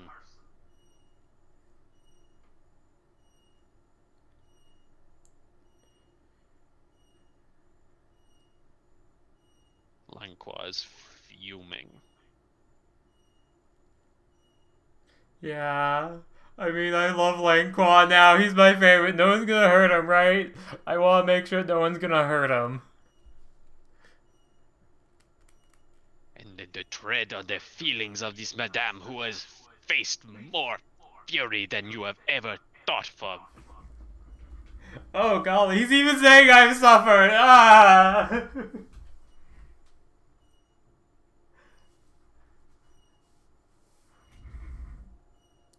Yeah, no, this guy needs to live. I'm gonna inside the car to make sure that no one's gonna hurt him.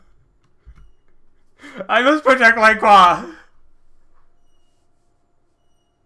Someone is getting ready to hurt him, but is waiting for the trigger to be told to be pulled.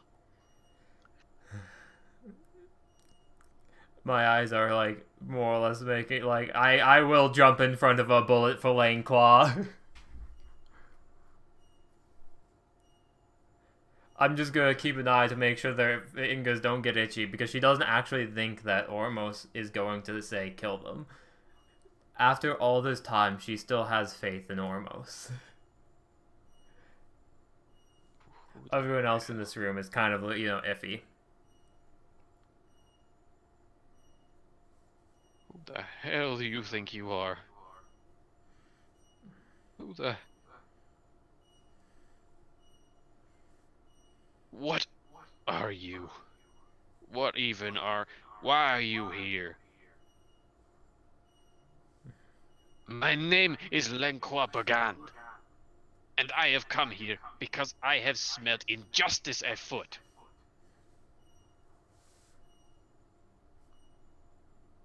You some sort of hero of justice or something. No, I am a detective, monsieur. Woo! Sorry, that was a great line. No, I am a detective, monsieur. I love this man! My job here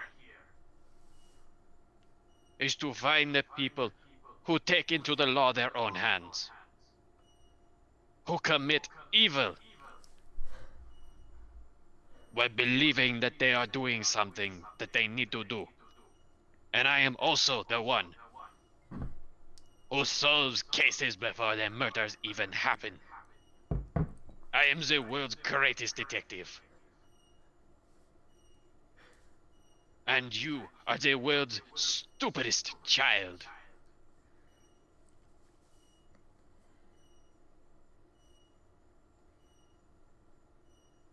Ormos raises his firearm. I stand in front. Oh, oh wait, why did I do this? He wasn't gonna fire.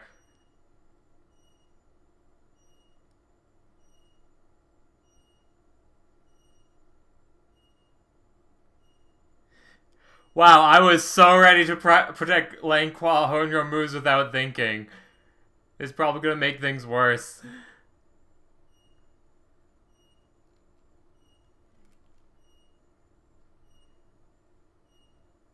There is still time. There is time for you to turn yourself in, to put the firearm down. There is time for you to stop all of this nonsense. Changing the world is not something you do by forcing it. It is something you do by working with it. Because the only way you force it is to make much greater tragedies.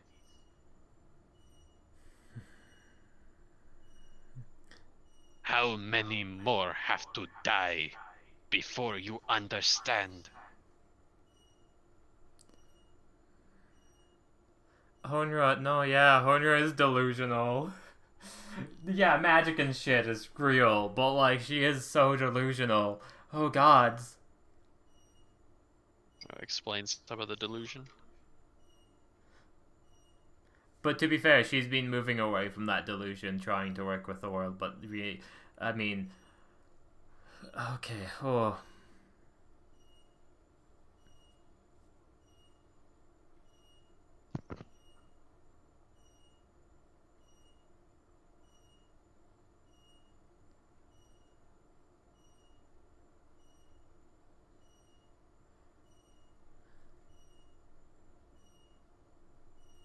Ormos seems to be stuck in his head for a moment.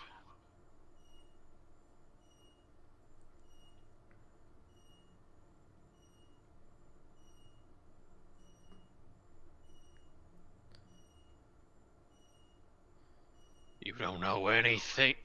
Mon ami! As the window shatters. Shit, shit, shit. It's a Roll black initiative. one, isn't it? It's a black person. It's a black suit person. Roll initiative. Roll initiative. Do they have surprise or no? They do have surprise. Shit! I gotta use the washroom! Yeah, we'll call that intermission. That one! No, I'm gonna die! That's pretty self-reflective. Oh gosh, oh gosh.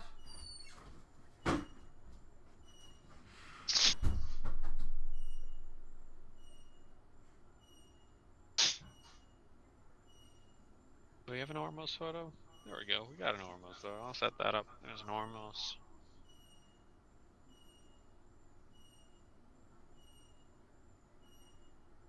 This guy needs to live. Yeah, I agree.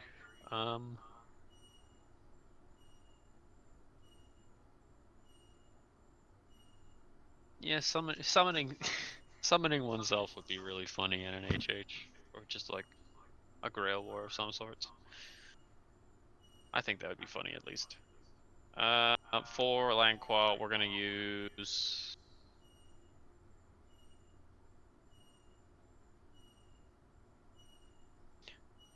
Well, there's a token. There's a token that must fit. It's just reuse tokens. That's what we do here. I need someone who looks detective-y.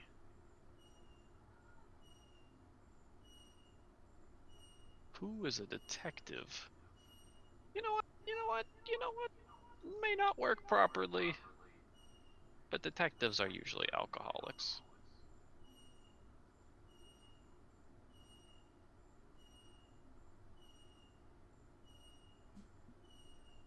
Yeah. It's an interesting roundabout, as they say. There's Lanquois. Tonight we honor the hero, so let's, this will be Man in Black.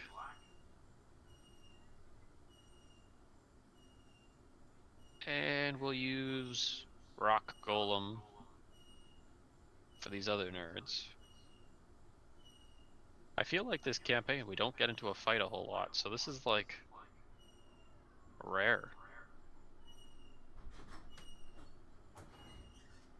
I can't believe it. Oh, I'm back. Hello.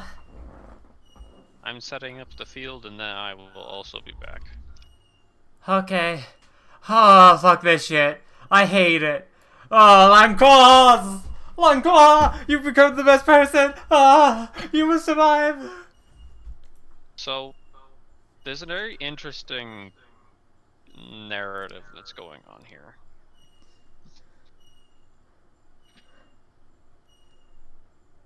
Which I think I can say, but it sounds like, honestly, from what the narrative was originally before, from the very beginning of this entire story, the one thing we've been constantly being told is just to live in the world.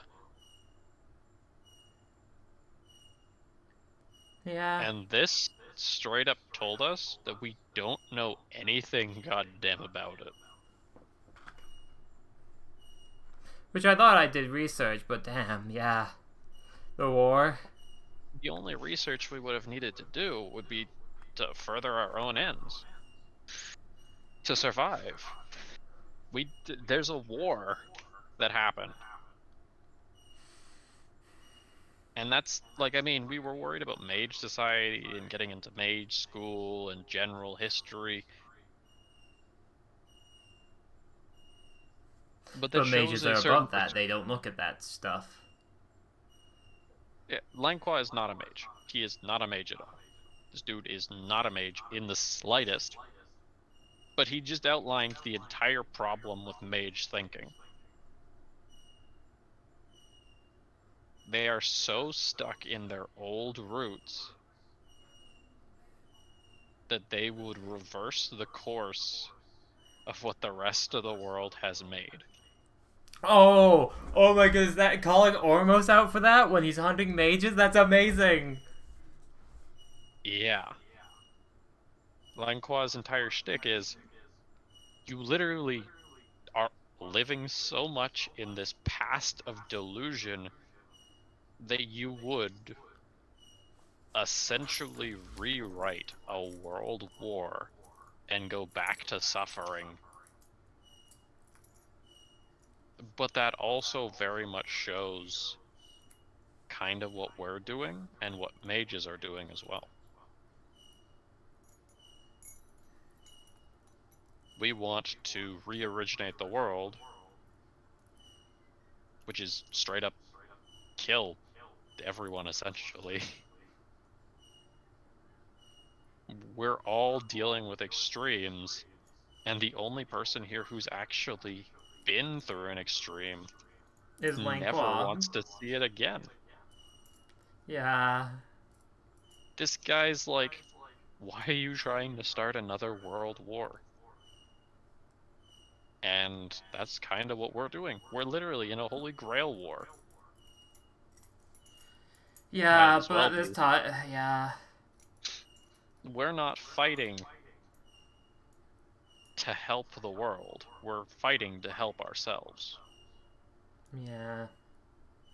But at the same time, it is kind of helping the world, but not helping the world, and yeah.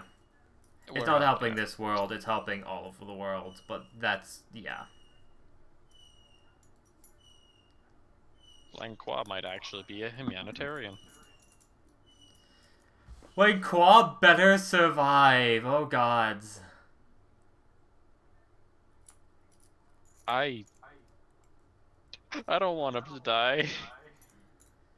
Langqua is amazing. Oh my goodness. Okay. I'm gonna grab water quickly. It's gonna take like less than a minute. I'll wait till you grab water and then I'll go grab my stuff. Yeah, like, I don't even know if I'm doing an accent right. What? Oh my word.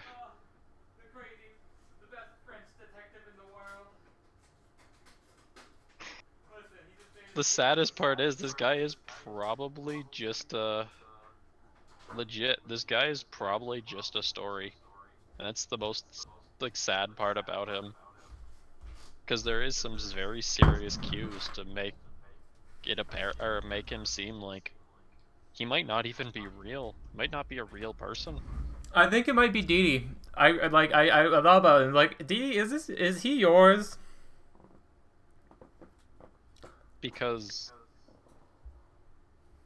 it's just, he seems, No, like, there's something about him that he fits perfectly into what this world is. you wanna know exactly why he's Dee Dee's? Oh yeah, Dyer is safe in a room in another place. Recovering.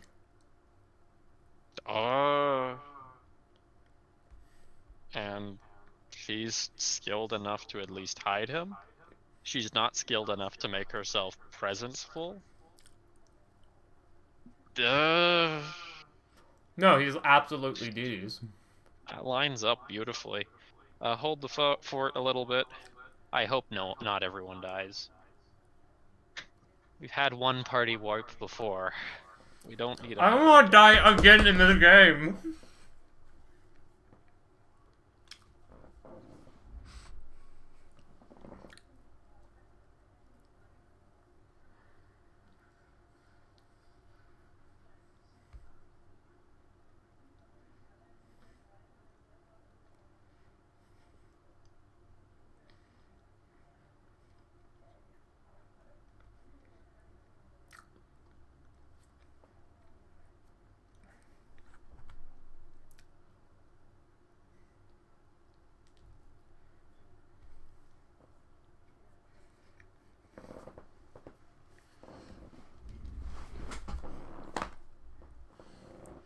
I hate this, I hate this, oh, I hate this.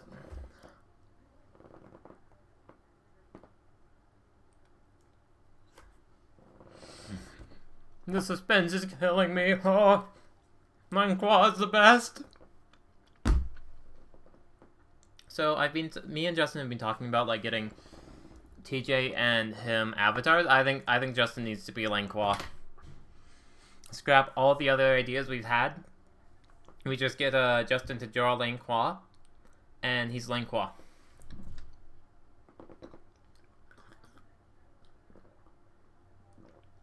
That is the only way. Oh. Also, make sure if anyone's about, grab Snacky Snooze, get ready, cause oh my goodness. I'm just I don't have words right now. My words are pain and anxiety and people are dying again.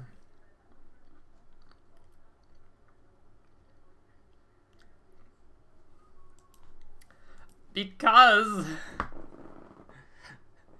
there's a weird assassin person who's coming after us who's not human.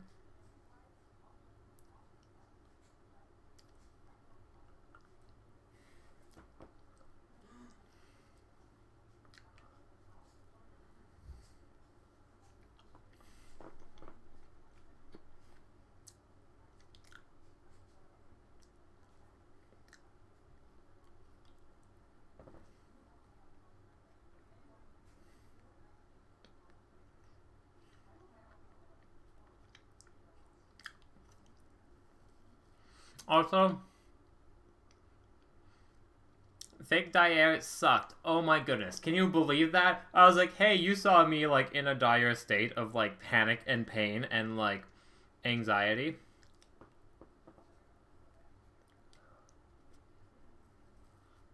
Clearly I'm not just faking things.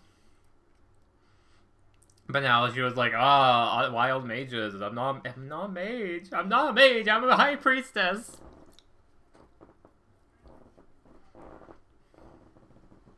Listen, Death ain't that great. Screw Death. He's been fused with this Miles guy and, like, kind of just mean.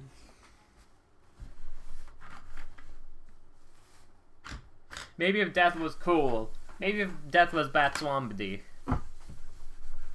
Batswamdi was a cool death. He let me come back to life a couple times.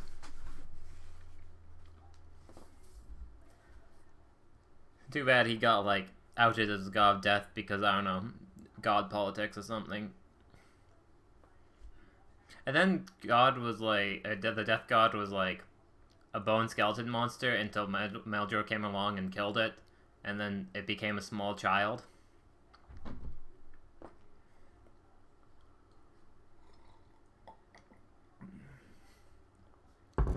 But hey, that was there and then. That was World 2. We're on World whatever. We're on Wayne's World.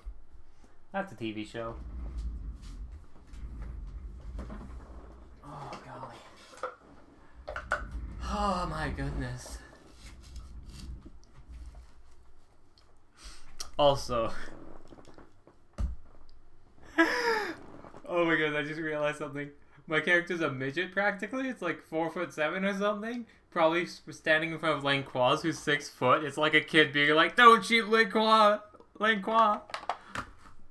Absolute zero like way to actually save him by standing in front.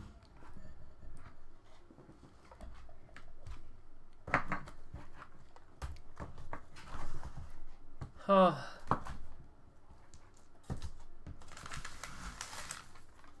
Oopsies. Sorry, Captain Side. I almost ripped off your head. You're good though, right? Yeah, you're totally good.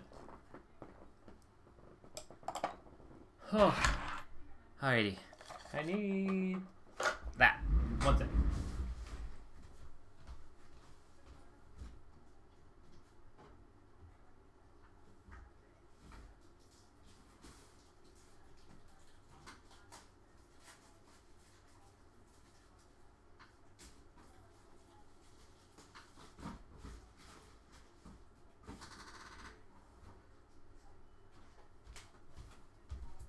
So the best thing I can do as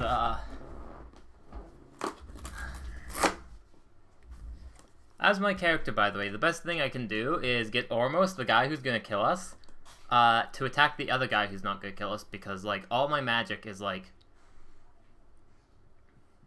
not like actual good magic. And the only combat thing I have is shooting somebody with gun, which I'm really bad at. Or my inspiring presence words. Commander Strike. Commander Strike. Thanks for stopping by. I'll do what I can, but my heart, it has some palpitations. You can use your action to allow an ally within 30 feet of you that you can see or hear to immediately make a single weapon attack against a creature you can see, adding your charisma modifier to 1 damage roll against the target creature on a hit.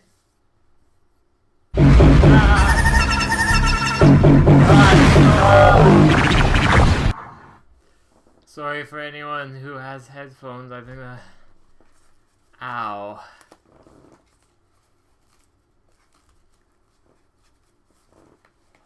Sorry, I should turn that down. Bye. Oh golly. That's a departing gift, alright. The departing gift of pain.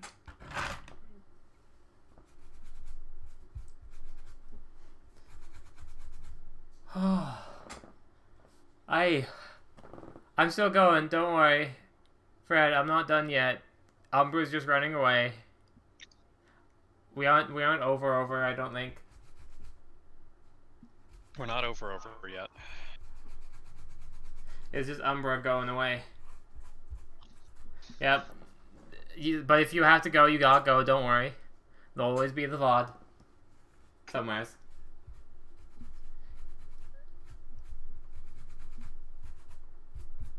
Yeah, she definitely, or he is definitely Dee Dee's, I think, because of the line, it's like he's from a story, but from someone else's story. Yeah, no, absolutely. Alright, go get a drink, Fred. Yep. Let me know when you get back so we can start. I won't start without you.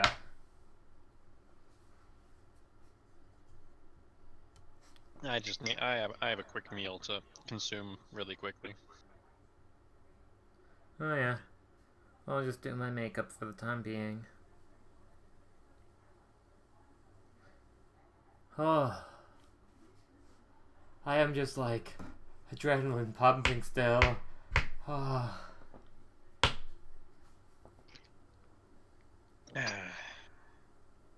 That guy's driving through the window. What a nerd.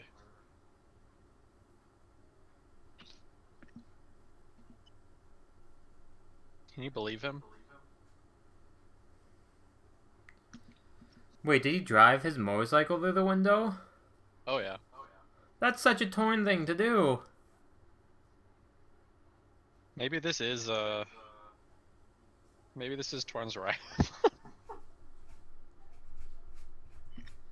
Oh, it totally is Torn's rival.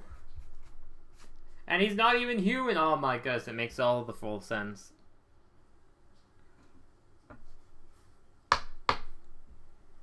Jumping campaigns. Jumping into I mean, to be fair, we've seen that before in dream sequences.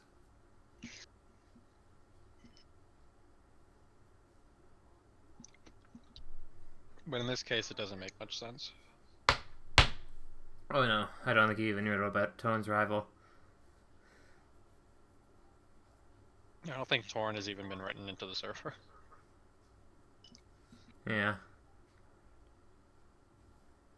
Oh my goodness, I'm gonna just like... I rolled a natural 1 for initiative. This hurts. You can add your initiative to the list. Yeah, I was about to.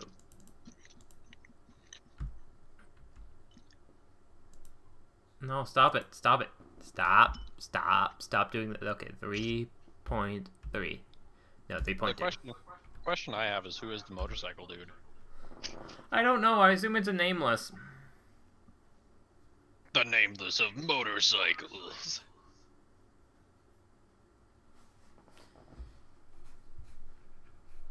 Or maybe it's like, I don't know. They don't seem human. I don't think they're human. Maybe they're undead. I think it's something to do with the war.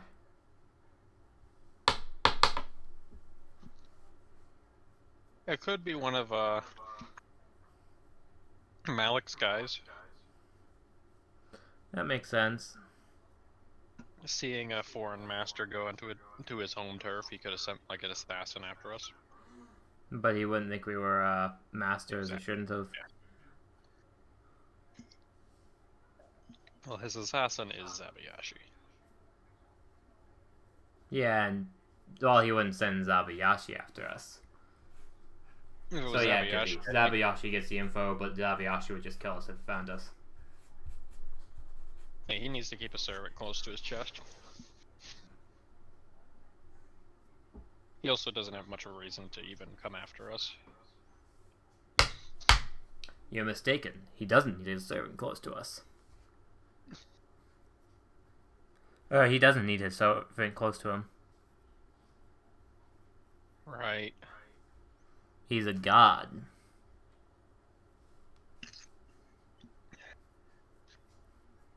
You're right. He's overpowered. Probably.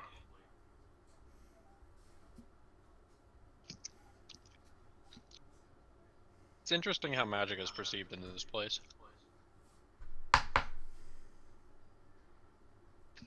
As delusions.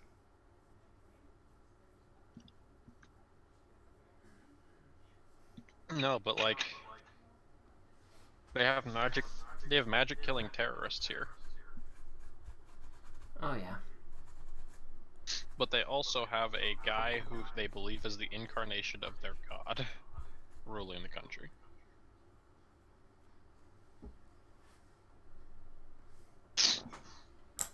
That's just interesting to me. Yeah. How do they justify what he does? God powers. Or they might be after him as well. I think they're after him as well. I mean, are the people here native or no?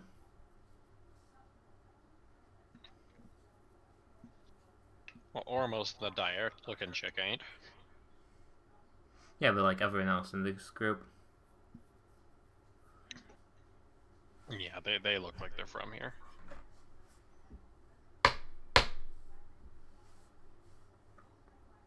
But the guy's back in Brighton.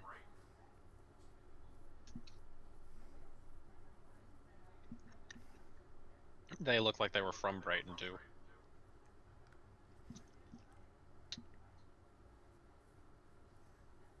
Oh my word, that was hot. What are you eating? Liquefied spices. Ah, thank you for the. Ah, thanks, Fred. Ah, golly. Liquefied spices. Neat. Aw. Thank you for the compliment. Alright, now I can actually put these nerds initiatives in. I assume Dire's rolling for herself because I don't have a stats sheet and I'm probably not going to control in combat. Yeah, that's not dire. Right, she's not here. I mean, the biggest telltale would be it's not dire.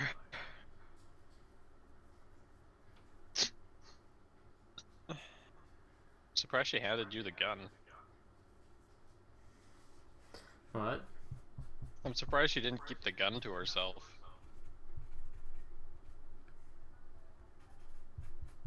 Like when she handed you a firearm. That's surprising. I mean, it would have been too suspicious not to.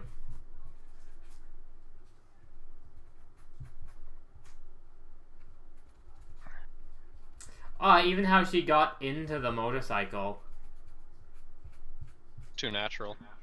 It's so clear now. Hindsight 2020. Blowing through the window. The motorbike is launched into Ormos. No, Ormos! In all fairness, Ormos did actually. He was about to give the command to shoot us all. Thank you, motorcycle. Are they bad? Are they good? Who are they? Are they DD? Was this just a play the entire time? The motorcycle bashes into Ormos and throws him over the counter, hurting him. As the gentleman lands, sword drawn, shield at his side, as the sword almost seems to extend into a... now you know what the hilt itself, it looks like it's a religious focus of some sorts.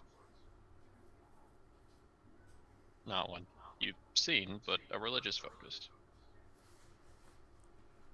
With that, he moves immediately up to Guy 1 and straight up stabs him. Damn. Lenqua does not have a alert.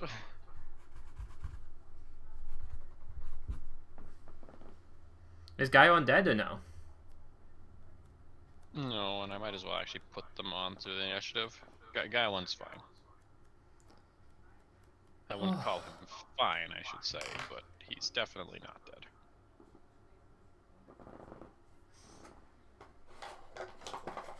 There we go.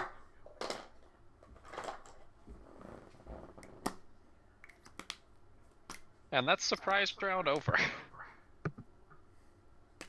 Alright, it's him again. This guy got the nicest, my word, he has the nicest surprise round. Yeah, he's like an assassin.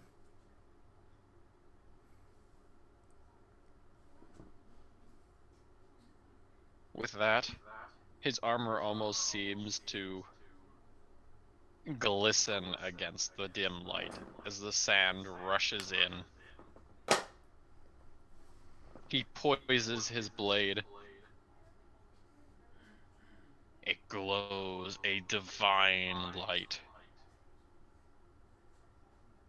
And then, in a quick thrust, he runs the sword through both the man and the table. Ha!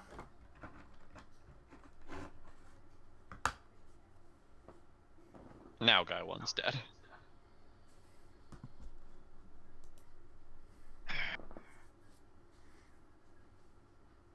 shouting out something in some foreign language Honra doesn't understand. I can try and pronounce it, but I don't even know how to pronounce those characters. Don't worry. Just Guy make it 4 racist pulls and out. say something. No. Guy 4 pulls out an assault rifle, poising it directly at the newest knight person.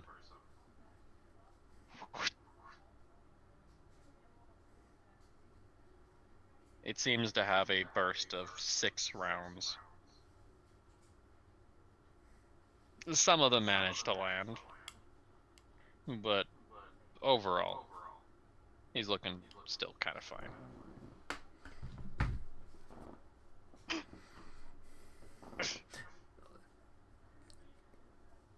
Langqua, moving Run away! off to the side, out of combat, flips a table down and hides behind it. Yep. I don't blame him. Guy 2 pulls out a rifle and manages to land a few hits on our strange friend, who's now starting to sustain damage. Woo, okay, so he isn't invincible. No. Ormos, getting up over the counter, seems to acknowledge the situation and takes 2 shots.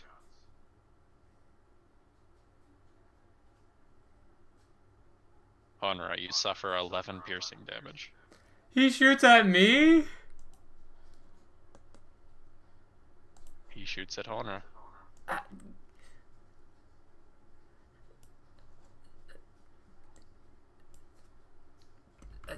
Seriously, I'm not with them.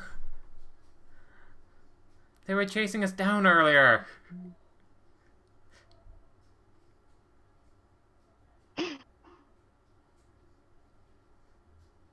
Ormos cannot hear due to the gusting of wind.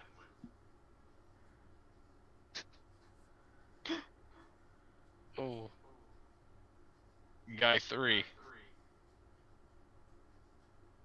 lays a really nice hit into Crazy Man in Black's setup, cracking his helmet to the side. So you get a little bit of a glimpse of his face. What is it? He seems to have a blackish silvery hair. His skin's light, but the structure of his face is definitely foreign. It's not from around here, and not sure off by heart. Fake Dyer.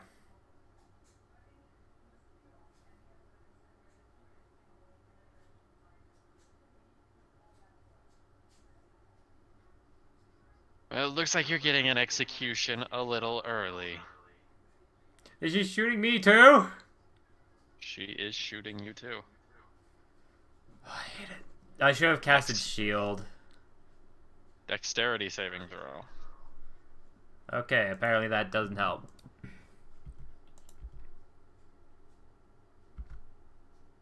$16. That is 8 piercing. God. Hold still. So then that Honor, you're up.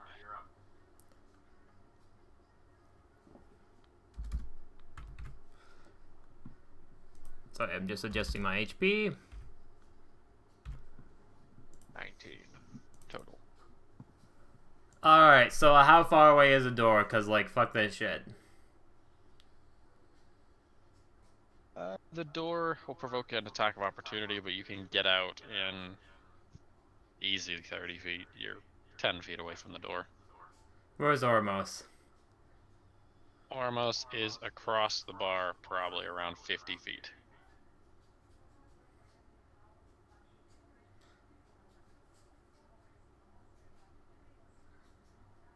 You don't know if the wind is going to provide any environmental movement speed reduction. Oh yeah, I guess I'd be However, running towards Ormos, wouldn't I? if you ran towards Ormos, you'd be passing through at least the threat range of Weird Saber Guy. And you would be moving through the wind area. We're gonna call him Brig. No. We're gonna call him Greg. Yep. He might be us. Sorry, we don't have a map. There's not enough room for a map. But if we have a fake map, there's a door here.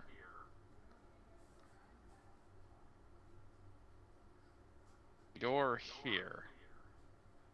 Ormos is like here.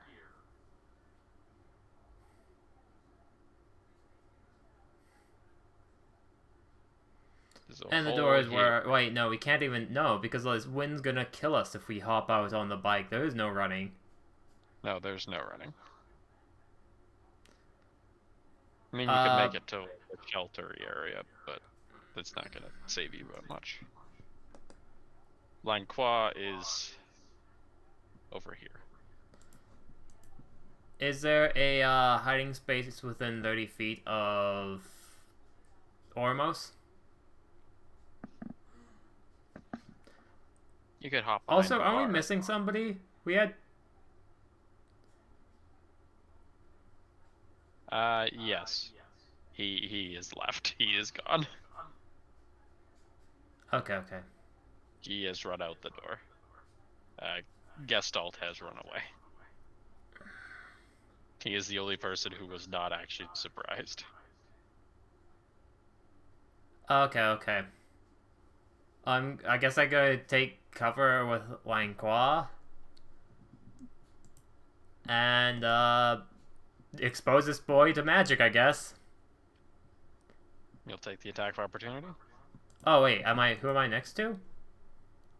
Fake Dyer.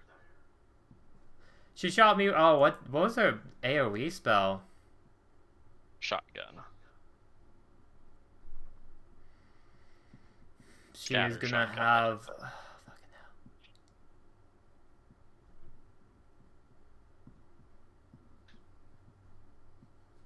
This is inconvenient. Yes. Yes, it is. Hey, my terrorist had a rocket launcher, so... I can't even inspiring word myself.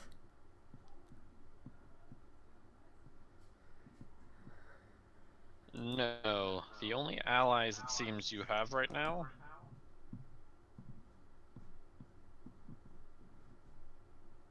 have kind of buried their hatchet in a way.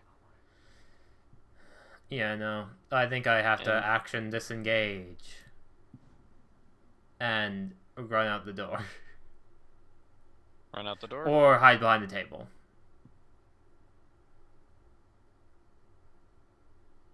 Which one do you want to do?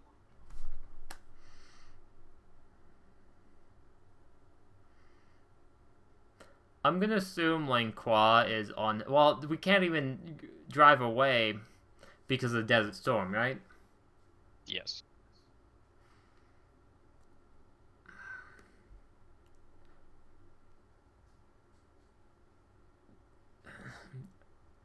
Action disengage.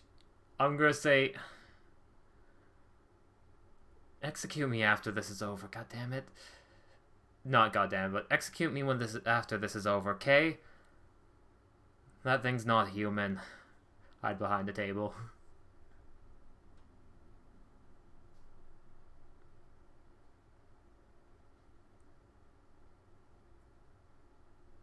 Langqua.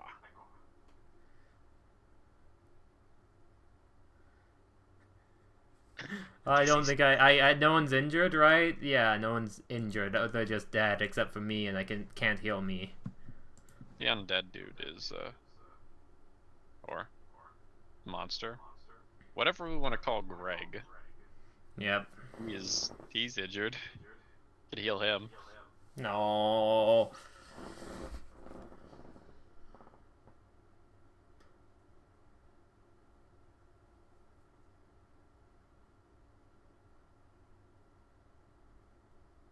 Oh, wait, no, it just has to hear me, I think. Yeah, and Ormos and a couple of the guys will not be able to hear you. Yeah. Oh, see or hear Terrain. me. Ah, 30 feet, damn. That's why you just give it to crazy shotgun chick.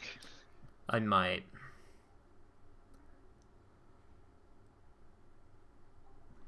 Ah, damn it, that's 30 feet as well.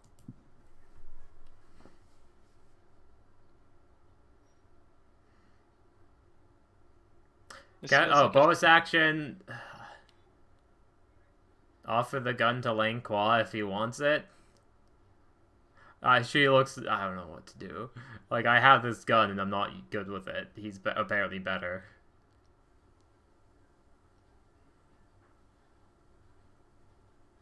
No, I shall not take upon the firearm.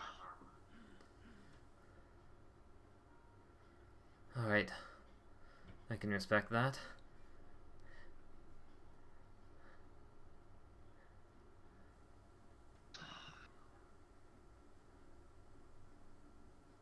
What we cannot do is we cannot hide here forever. But I believe that pursuer, he is not here to cause us harm.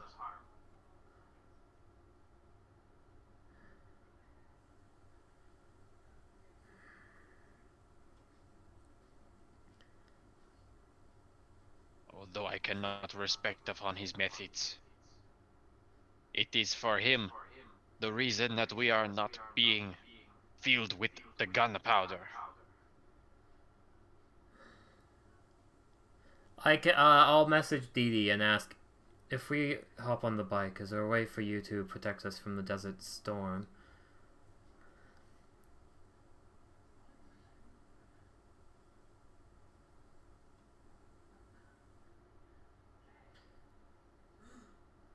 I'll be able to protect you for a little amount. But not without taking some of your mana.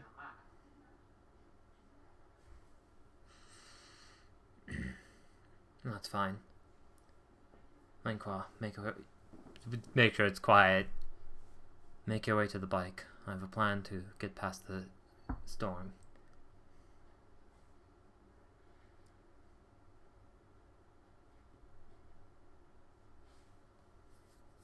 The field of detective work, that is my expertise. I will trust in yours.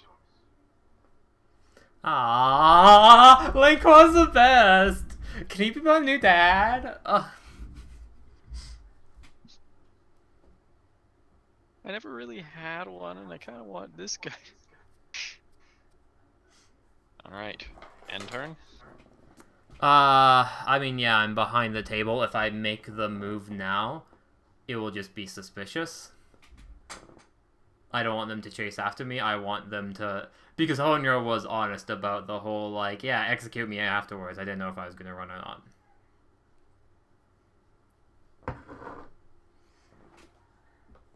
But then again, they don't trust my word, so whatever.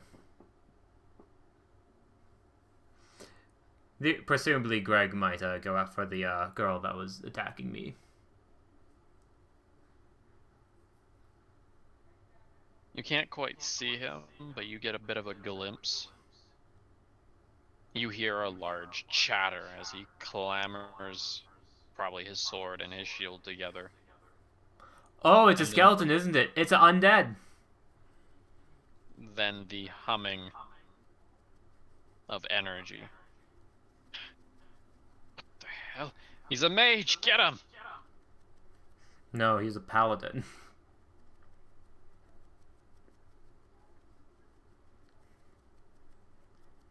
As he seems to make some footsteps forward.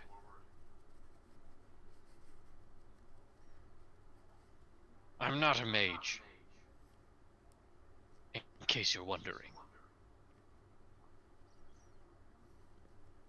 But but the gods will forgive you for this. Repent and loosen faith. Blood splatters over the table as the head of false Dyer lands beside Honra. Oh, I never wanted her to die.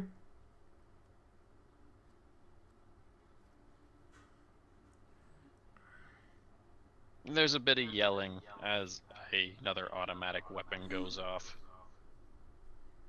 You can tell that this biker is close by. Alright, I shall do the moving. Placing a bit of cloth over his face, Langqua makes it outside.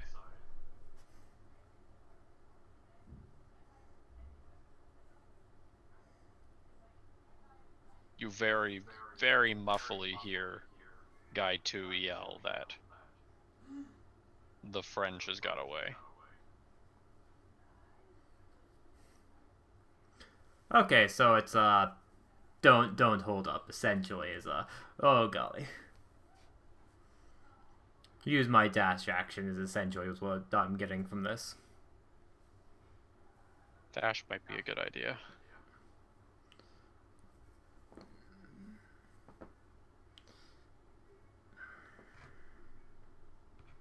Some more gunfire. Honra. Alright, time to get the F out.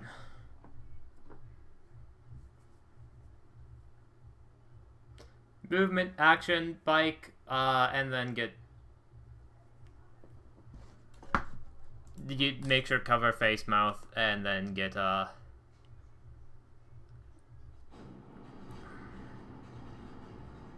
get help. Honra puts the cover over her mouth. She gets ready and goes for the door. Ormos takes his held turn. Damn! He starts shooting. 2 shots. Shield.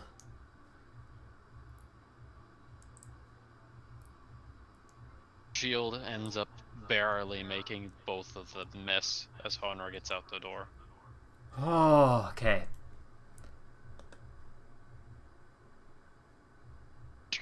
The sand can feel it brush against your skin, causing small lacerations as it does.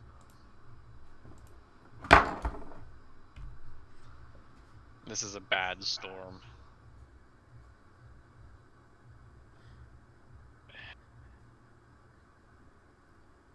Took you long enough. Come on, let's get going. Alright, sorry. Let's go. DD's doing spell. It does seem like the area lightens up with sand. Expend a second level spell slot. Yes, you lose it.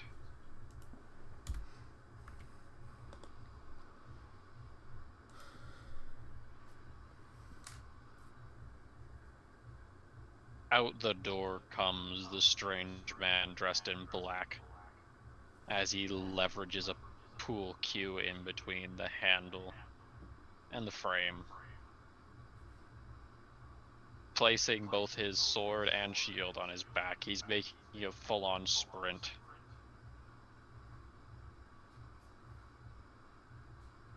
Not towards us, I assume? Into the desert. Yeah, it's a undead. It's a Yazoo undead.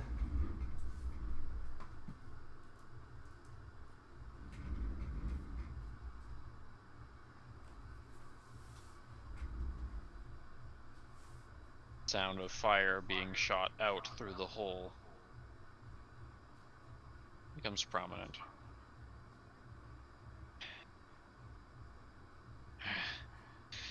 Alright. I don't yet know how this quite works. But I'll take a strange shield over nothing any day. Honor is dejected. Ormos trying to kill her! Oh. Initiative over. What? Initiative over.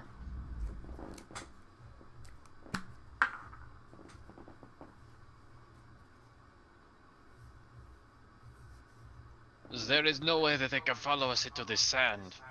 Although I do not understand how it is not getting in the face. I'm not sure if you want to know. But as much as I was delusional, there's parts of that conversation that wasn't delusional.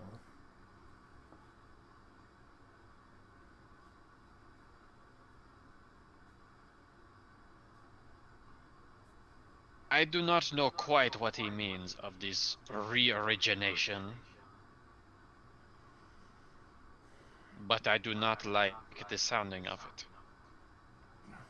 I'll tell you when we're somewhere safe, I promise. But this shield won't last forever.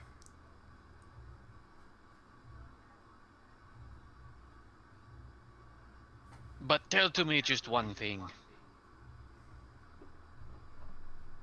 My friend. How is it that Gestalt, how is it he lives?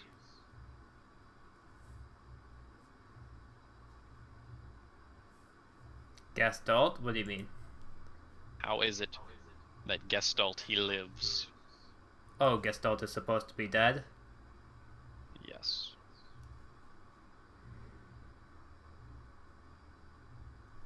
Yeah, no, that kind of solidifies who these people are.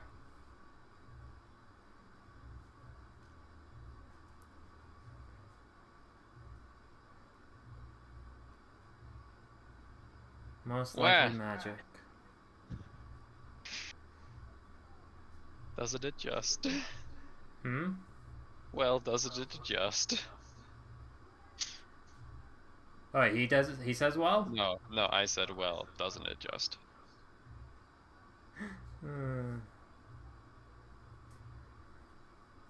Sorry. Most likely magic.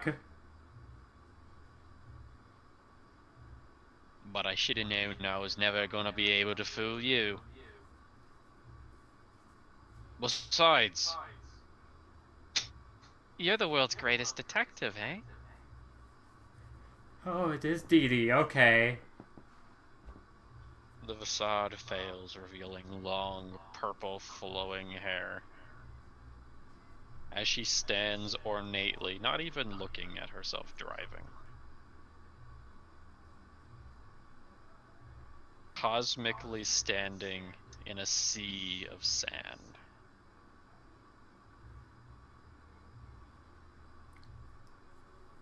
But, just as a world's greatest detective has their own secrets. With a wave of her magic wand, Langqua falls asleep.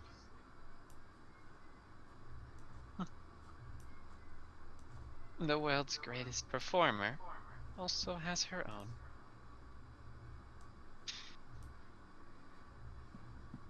Yep, Honor caught on to that in the end.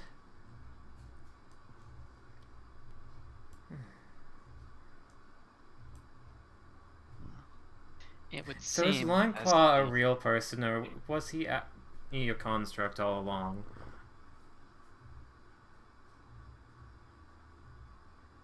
Oh, Mr. Langqua Bergand is most definitely a real man. If not a little eccentric. I, however, using my magics, was able to read upon some of his memories and create a famous face from the past.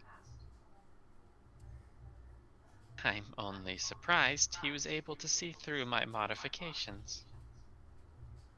I guess a world's greatest detective is not a title given to anyone for nothing.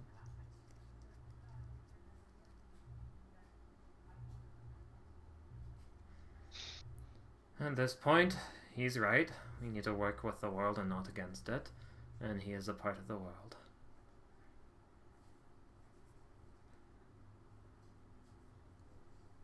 I cannot speak of why it is the case, but as farther as I go away from the Grail, it seems the weaker I become. But at the same time, the farther away from the Grail we move, have you noticed that the world itself becomes more difficult? I was unable to subjugate Ormos's mind, despite him not having a very strong one. This was not a matter of my own weakness, nor was it a matter of his own strength. But what the story required.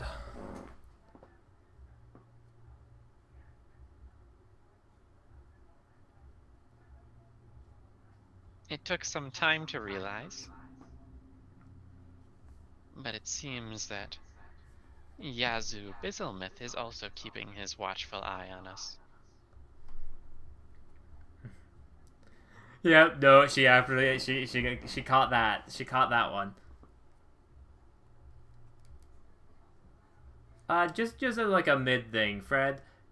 Is Justin's volume still good? Just making sure. I'm just paranoid now. Paranoia.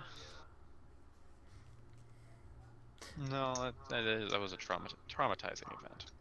Oh yeah, I'm still traumatized. I think both of us are on like the lower side, but that's better than one of us being extremely loud and one extremely low. Oh, but yeah. Never mind, we should be good. Audio good? All good? Okay, thank you, Fred. You're the best. Merci. It doesn't look like we're going to be able to weary our way into Ormos's being. But at least we've discovered that he's going to be a hostile threat to us.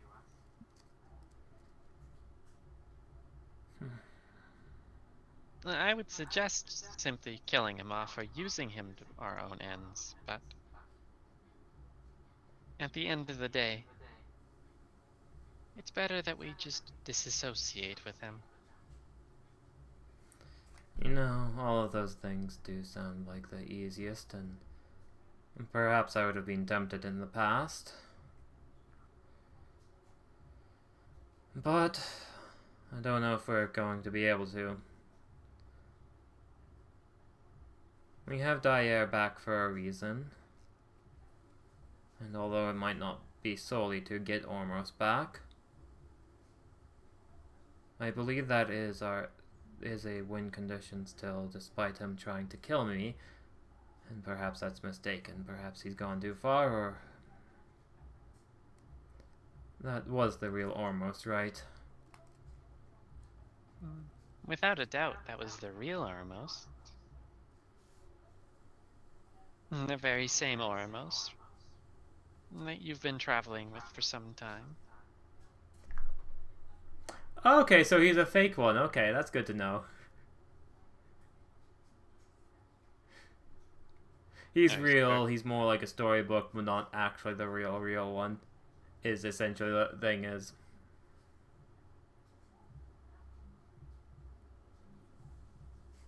Are you able to tell who's actually truly from my world and who's not truly from my world? I know they are all should be considered. Well, As the everyone real one. present is from your world.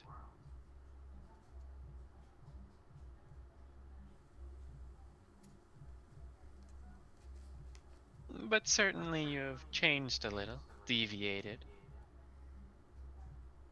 So it's not that Ormos is a fake, but instead that he's just simply a slightly different Ormos. A more lively Ormos in some ways.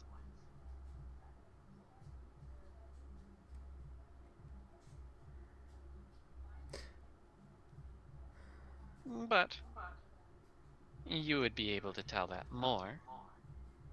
You would just have to look back on your memories and see who best fits their mold.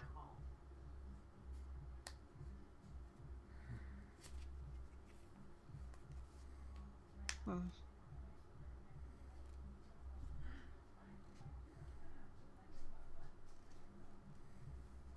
But that's enough for now. It would be very strange to see a beautiful mistress of passion, such as myself, riding in a desert storm. So why don't we change things a little?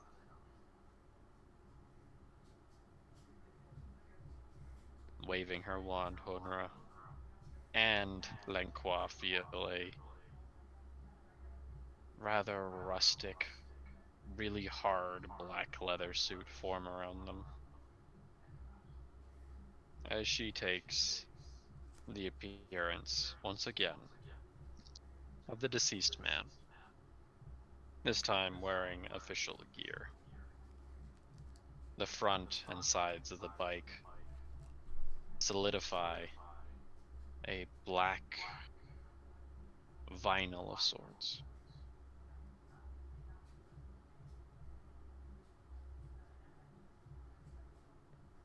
And if you're wondering, it was not me who placed Dyer to the side. Just one more trick that Mr. Brigand has up his sleeve, it seems.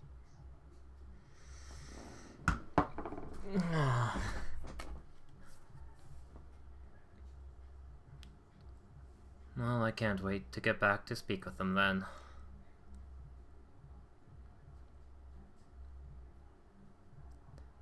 Alright, cool. Fast travel? Oh gods. Desert storm raises. Oh golly. Or you realize that she is a monster because, like, there is that, like, not being in front of Ormos, not being in front of him. She does change. Like, absolutely, she is not feeling the things she felt before.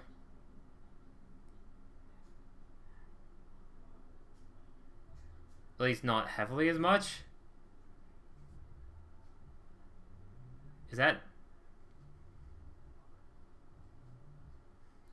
Is that? Wow, yeah, that sucks. He says I suck? This isn't a bad trait.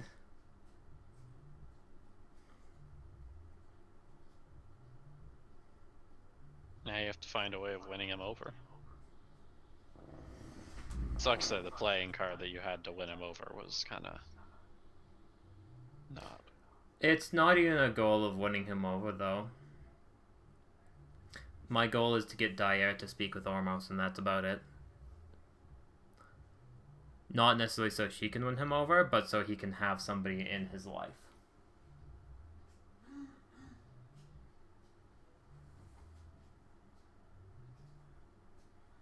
Pulling into the parkade. Even the chauffeur, who's expecting a fancy car, is shocked to see anyone driving at all. The streets were empty. Of course they would be. The now much sleeker, repaired looking bike.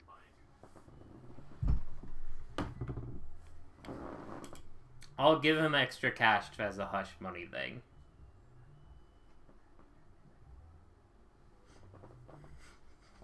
You should get inside very quickly, my friends. It is not safe out in this desert storm for long. Of course, the short drive was horrendous. So bad, my friend here, he's feeling a little under the weather.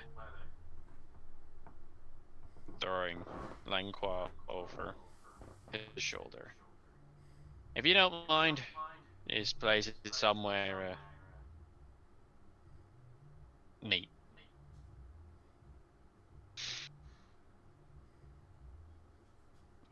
But of course, be sure to drink plenty of water.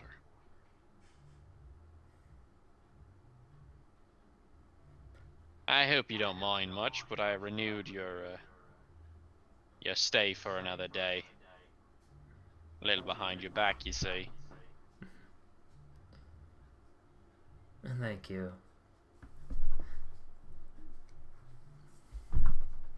That works out perfectly. Make sure to get yourself a right bite to eat. We'll check with Mr. Burgand in the morning. And, of course, Lady Dyer. For the time being, I'll leave the both of them to your care, eh? Of course. I'll look after them the best I can. Thank you very much. What was the alias again? Gestalt. Stalt? Gestalt. Mr. Gestalt.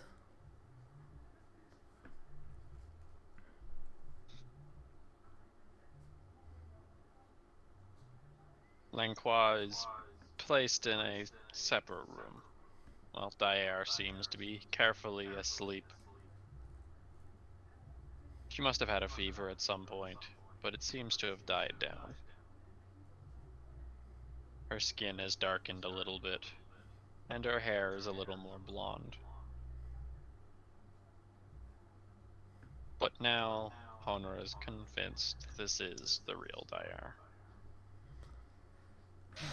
I really should have known. The signs were all there.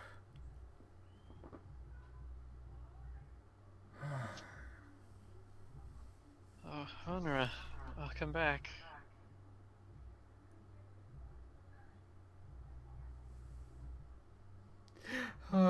Immediately her emotions come back, it seems. She starts to, like, not crying, but clearly, like, a bit teary-eyed.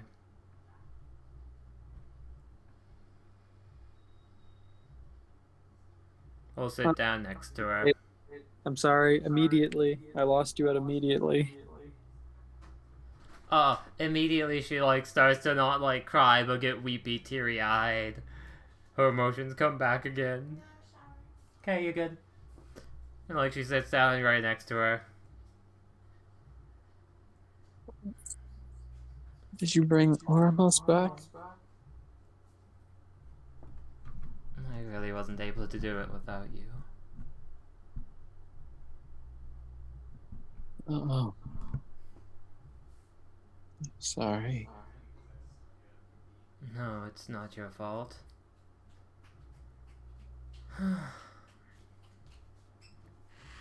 It definitely was a wild adventure. I'll have to tell the good old detective about, well, magic.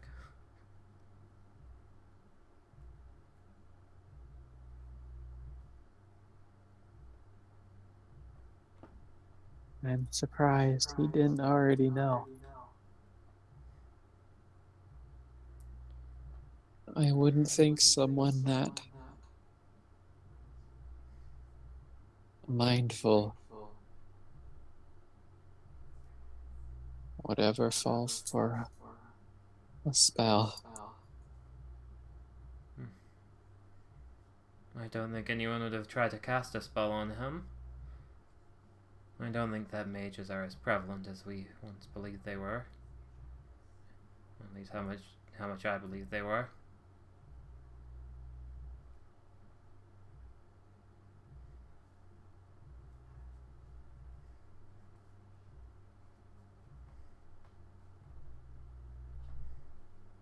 He's a nice person.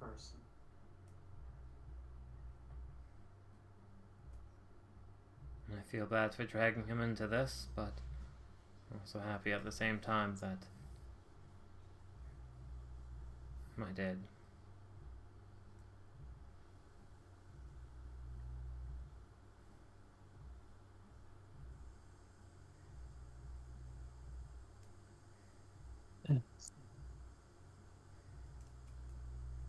You hear a clicking at the door.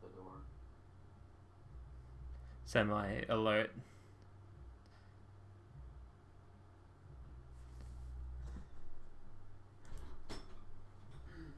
As the door opens up wide, it seems the Dolph, lock was dislodged.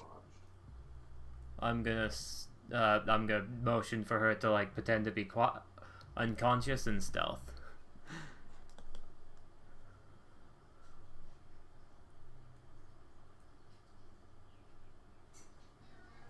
Roll it.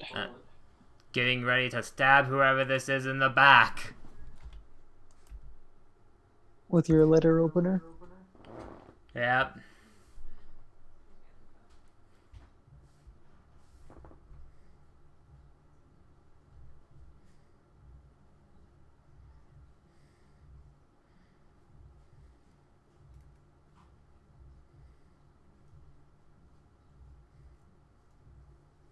He takes a step in. A This heavy is Ormos? foot. No. Okay. The man with silvery black hair, large, framed glasses, a white inquisitorial padded armor. Undead from Yazoo? Yes. Do I recognize them? He closes the door, but you've never seen him before.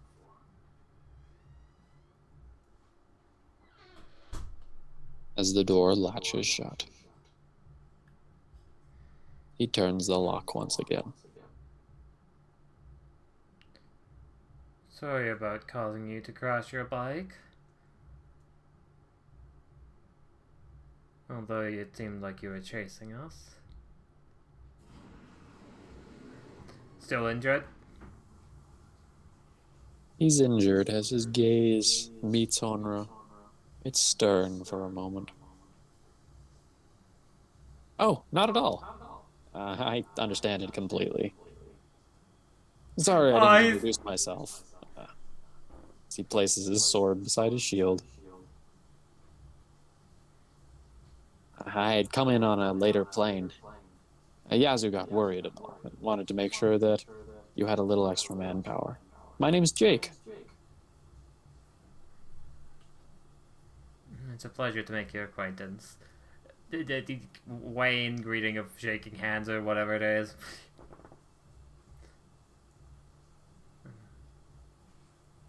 I'll look back to Dyer and like lay out safe.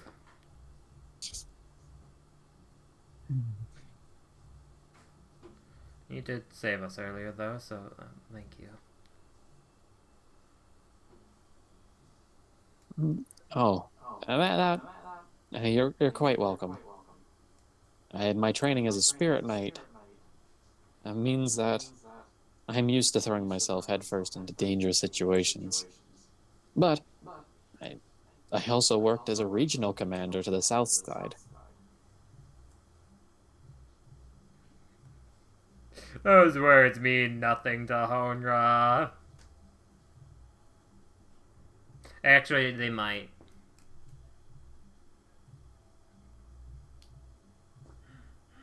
Does she remember that from Yazoo's storytelling? The regional commanders were... Yes. So that's kind of like Nagi, Hitoroka, Toizokai, Kakifala, and two others that were never seen nor mentioned. However, Yazoo's ability to categorize people was always very strange. He had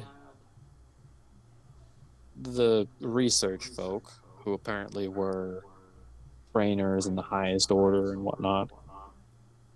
But apparently a retainer of his by the name of Dewis put together what he called regional commanders, which acted as essentially heads for different regions. While Yazoo introduced the scary lady who doesn't feel pain as simply just Kakifala. In truth, to Duis, she was dubbed as a regional commander. To Yazoo, she was dubbed a blade style of, you believe, water. So this guy would be trained by like You're not Duis? really you're not really sure what his purpose is, or even how he died. But yes, he would have been one of Duis's recruits. Not enough to be a retainer or really anything. He, I mean, he didn't create a style. I suppose he would have been under Duis's tutelage then.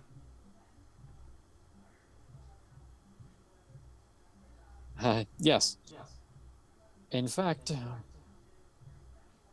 Duis and I originally met a long time ago when he was in the area. I asked him if he wanted to join a crusade to purge those of no faith. He rejected, but later on, he ended up recruiting me as a form of Inquisitor Watch Force. Anyone who worshipped gods that were unbefitting of Becky Durai, I made sure to push down and silence as efficiently as possible. Yeah, no, I think Horner understands the savagery now. Sorry? She understands the meaning of his words as savagery.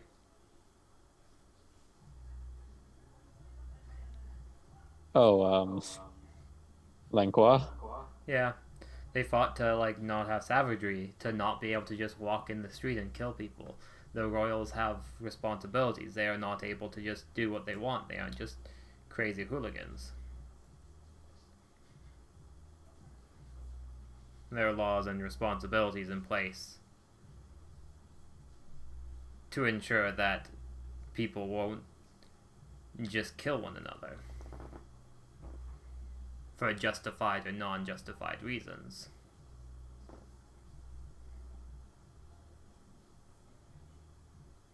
He's a very good example of it from the other side. Ormos, in many ways, is currently coming at it from a civilian side. Civilians taking it into their own hands.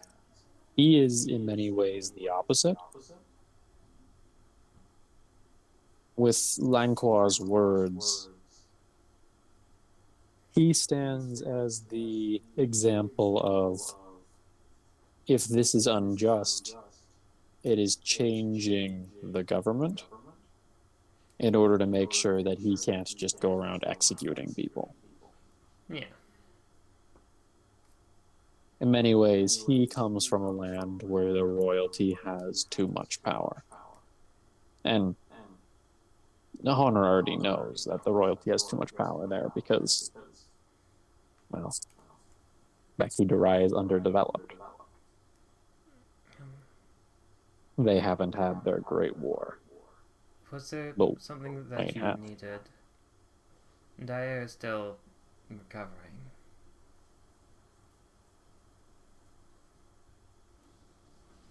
Or did you?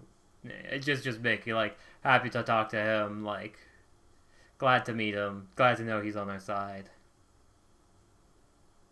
Oh, I'd just seen that you had taken multiple firing wounds from that blonde chap. Yeah, no, that's, yep, Ormo shot at me. I just wanted to make sure that probably- you weren't. Oh yeah, that's a dicey thing to say in front of Tyre.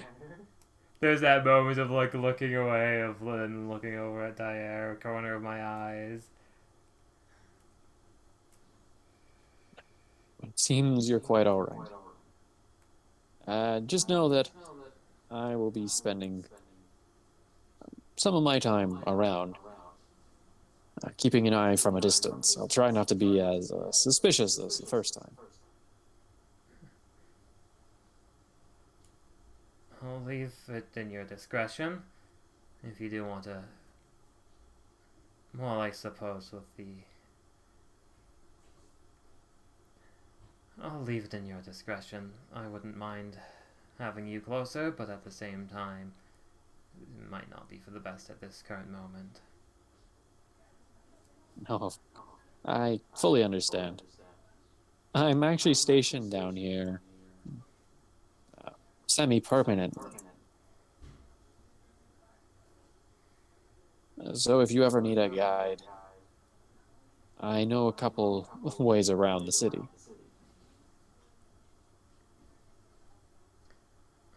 Have you noticed anything strange with this town?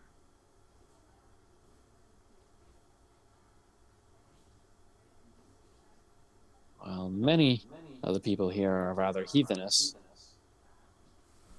However, strange how so? Do you mean due to the way that they openly carry criminals within the street?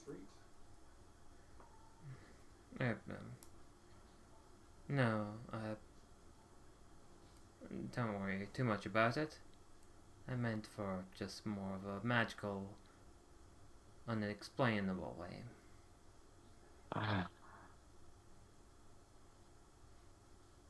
There isn't many mages here, but the mages here that are present are normally surrounded by high-end guards. In fact, only nobility around here is magic.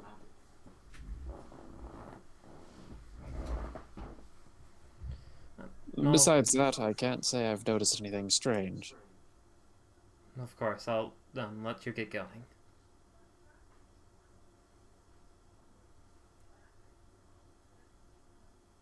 He smiles. He does look like a genuinely good-hearted person.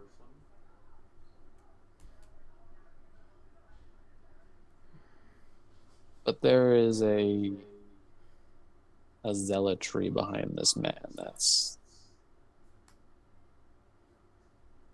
awfully strong.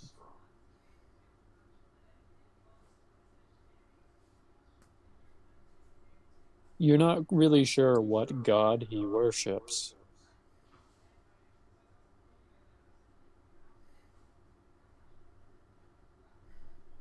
But you get the feeling like he's someone who dedicates his entire life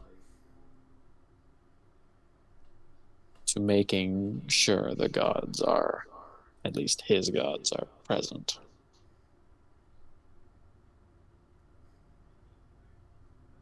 There's something about that blade at his side. And you recognize what it now means.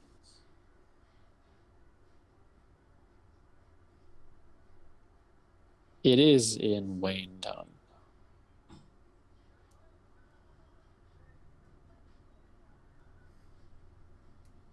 And it means to sever faith.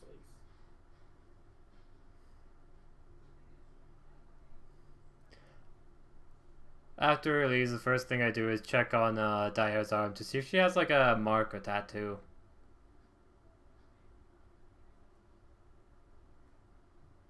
No. Oh, so it's... Oh, that's sad. I didn't want the one person to die.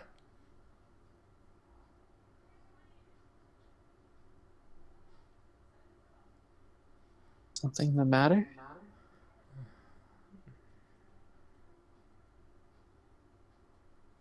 Today was hard as the main gist of everything.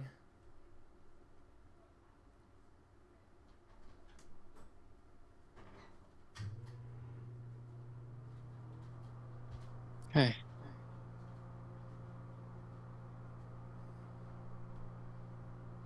Sorry again for being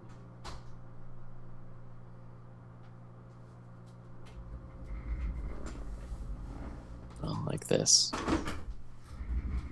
It's not your fault.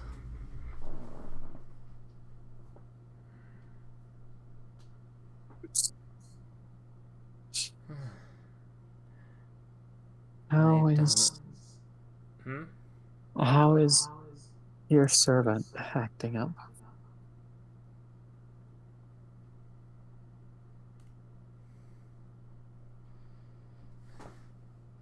A few concerning comments, but nothing that's too worrisome.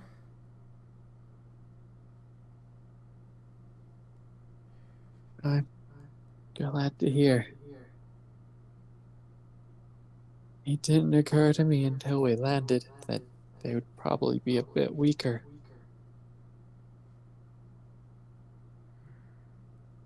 Although,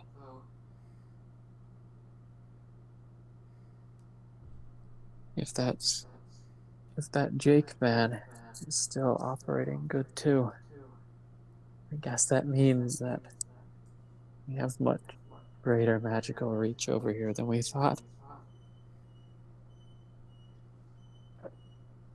Oh, I, technically, Jake? Oh yeah, that guy's name is Jake.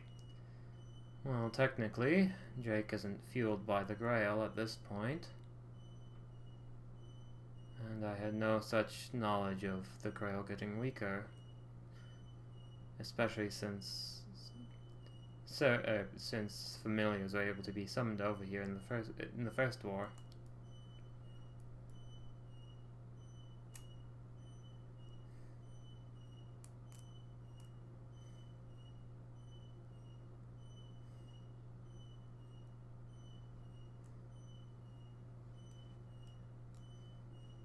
can you explain your entire interaction with Ormos in detail? She wants it in detail. As she sits up. Alright, if that is what you wish, then let me tell you a tale.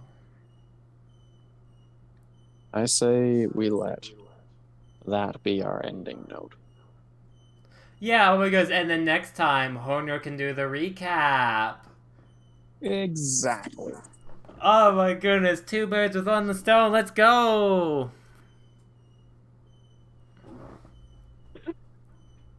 Oh man. Yeah. Just look Man, into just my eyes. Fred giving the head pats and the sad moments. Ah, it's so great. So comforting. We had a very interesting episode today. A lot of Yeah. stuff happened. We actually met up with Ormos. We finally found Ormos again. He's back. We found Ormos, yay!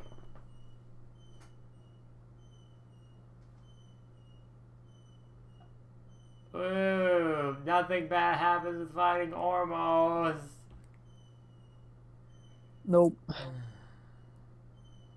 Does that count as a tragic moment enough? I mean, you called it. You were like, something bad's gonna happen. I'm like, yeah, okay, you were right. Narratively speaking, something bad always happens when something good doesn't happen. This place is, I'm convinced this place is a storybook. Not an actual storybook, but like, I'm convinced.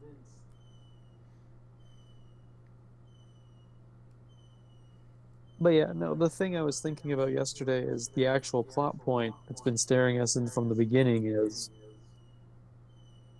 I think going against the grain of the world is fundamentally not causing us to win.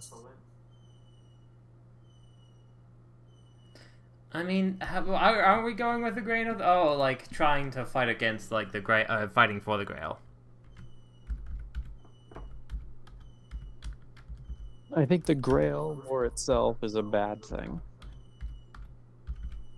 But most of our losses, we're trying to cheat something and we fail.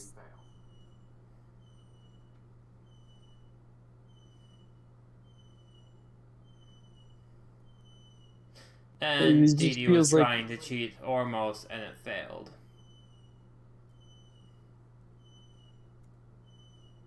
it feels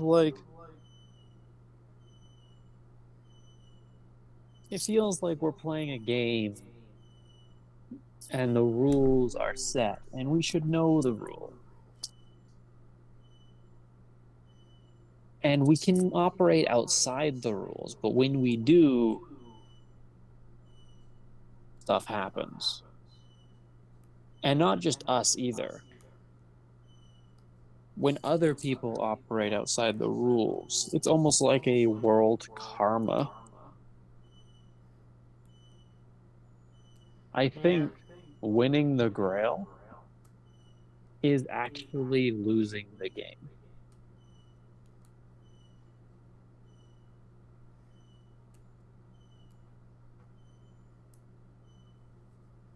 And one We of have the to find reasons a I way say to make that, sure Shiro wins.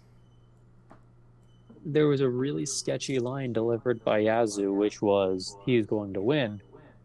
Maybe that was not, he's going to win somehow, but maybe that's Yazoo picking up on subtle hints, being like, he's going to win somehow because he's going to win. The goal isn't preventing him or winning better than him. The goal is maybe he has to win. Yeah, and it just depends on his wish. I don't even know. I don't know what his wish is, but his wish might not even be relevant.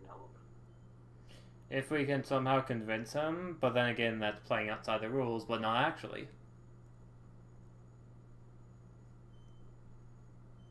He has to make, I think he has to make the wish in the end. And so I think we don't have to tell him what to wish for. I think we need to assist him and convince him to wish for something not beneficial for us, but that can be beneficial for us. Regeneration of the world, everything is pointless. I'm kind of questioning whether or not that is the outcome that is the moral of the story. Yeah, I mean, the ghost said to, like, leave it in his hands. But everything about that is, like, his whole thing is don't leave it in my hands. And, like, Hodner's whole thing is don't leave it in his hands. We can prove that we are able to do it ourselves.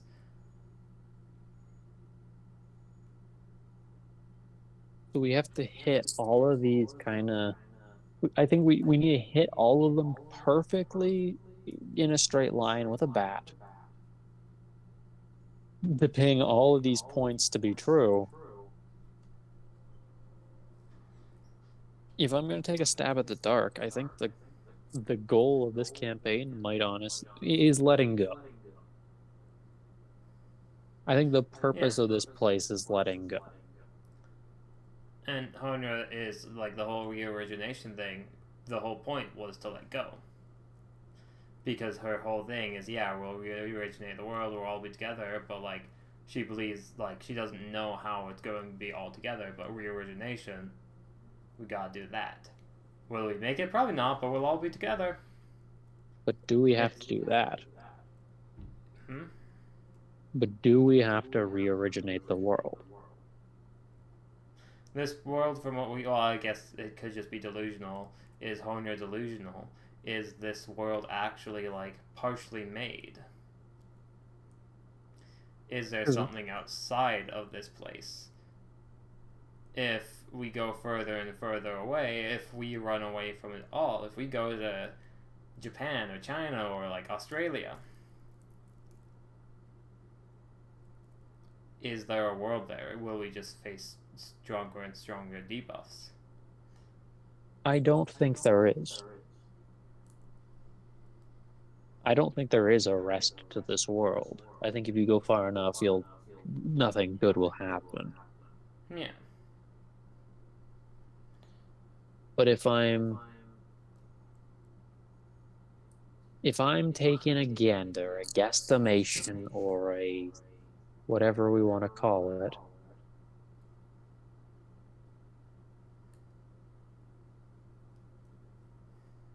I'm thinking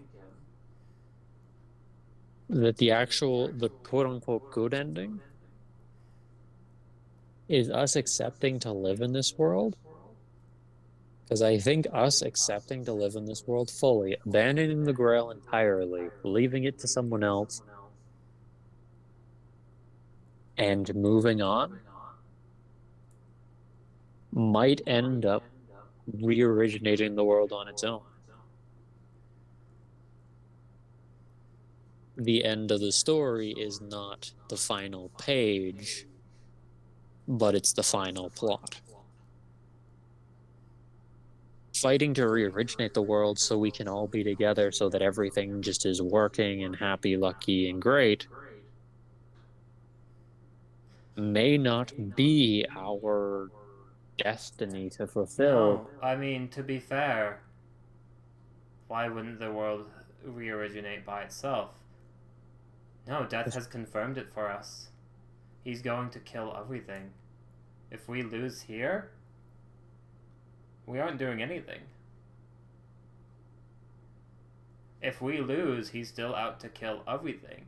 It's not relying on our shoulders. Ormos' words of just give up, just live happily.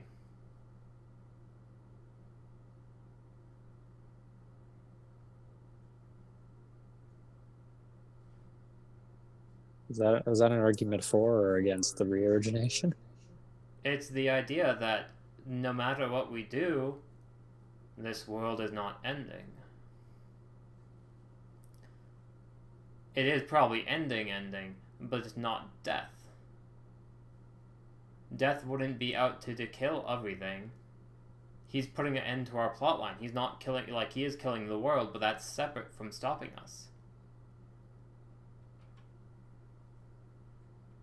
Because Death said I a new goal now, and that's ending everything, making sure that beyond, like, everything, it is blackness, it is bleakness, it is nothing at all.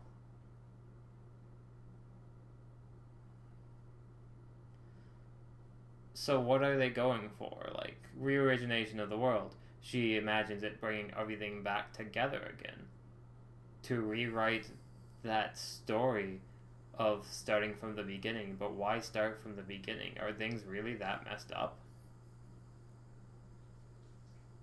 I think are things really that messed up? I think this episode answered probably no.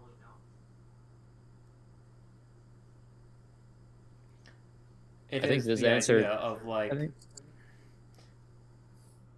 learning from history. Everyone keeps on doing things. People keep on trying new things. Keep on trying to hold on, fight for, like, a bigger purpose. Ormos is trying to take revenge. He is upset. He's fighting against us. He's fighting against, like, them. But you want to know where that's leading Ormos? Shooting me in the face! Trying to kill me! It's a parallel. The stories do it all the time. It is the concept that Ormos is doing the same thing the mages are doing. I think I'm different. I think I'm not doing that. I think I'm not holding on to the past. But no, I am doing the past. We are re-originating it, bringing it back to the beginning again.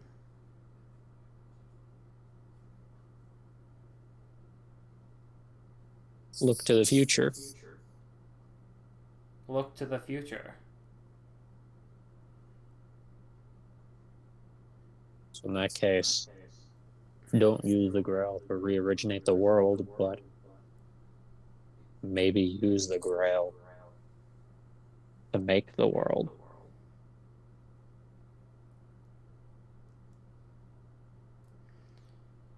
Yeah. Not re-originate it.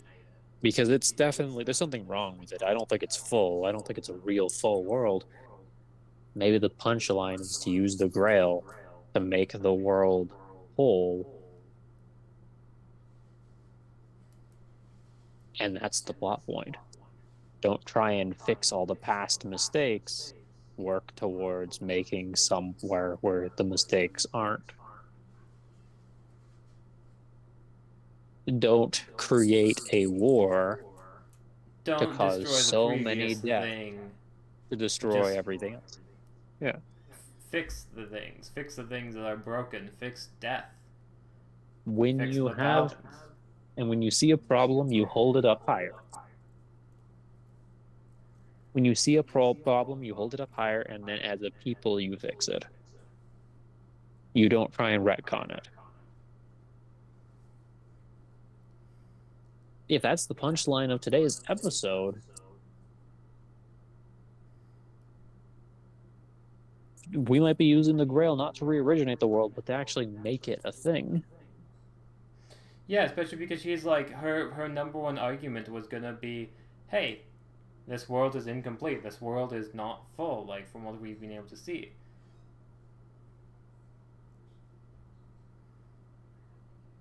If we are, Death said he's going to kill everything. Is that him taking a knife to everything in particular and making sure there's nothing? Or is that saying Death's taking this world and turning it into a bleak nothingness because it's not complete? Death has done nothing. We are the arbiters of death. It is Wayne. I love even that wrote Ormos that in my guy. missive to him, my message. Yeah, it's like My mentor, Death. You're interested. one moment. Makes me think it works. They do they? They do.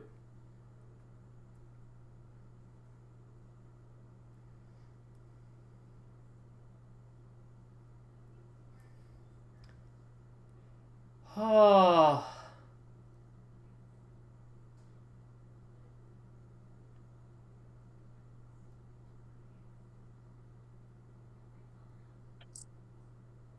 Yeah, so like we are the problem is the punchline here, I guess. But at the same time, we can't just like abandon the Grail. Well, can we? I mean, no, because like the one kid has the best chance of winning, and what's a kid gonna wish for? Probably nothing that's gonna fuck everything over. We can't abandon the Grail. He might not have the best idea of winning, but we can't abandon the Grail not because someone's going to make some cataclysmic wish and destroy everything, but because we think someone might do that. We can't If abandon anything, it we kind of have because to we're following the greed. If the Grail is a cup of greed, we're following it. We think we're more righteous than everyone else. Do we not? Yeah.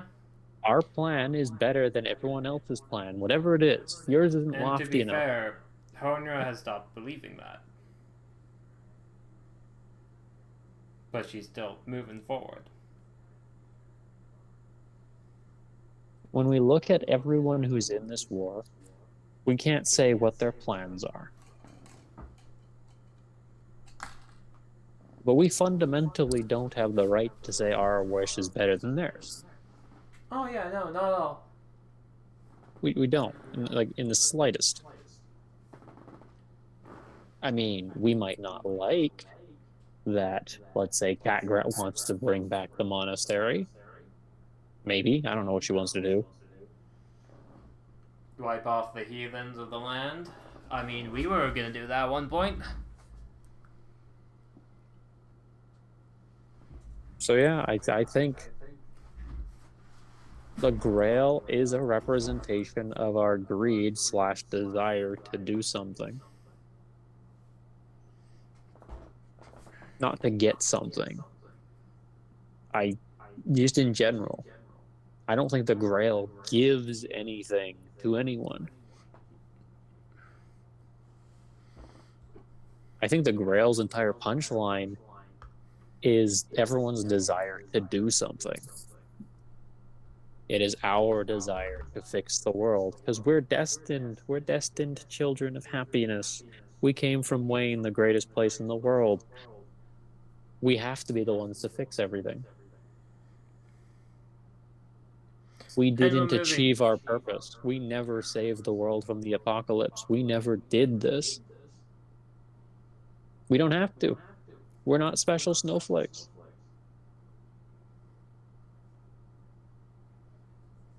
Honor has been going on a soul-seeking journey to gain feelings.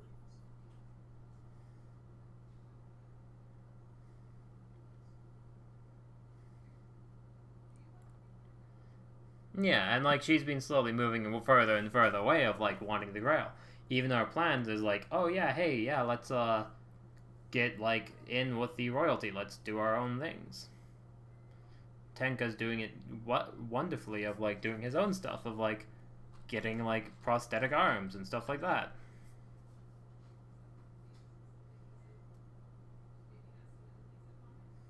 Kiku was onto something, but he keeps getting pushed down because, of course, he does.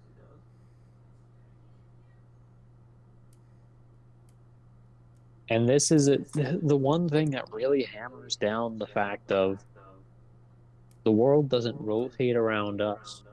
It is not our goal to save it. Well, she wasn't trying to save the world, but yeah, it was the idea of. Well, Honra still has the idea of what she wants is to.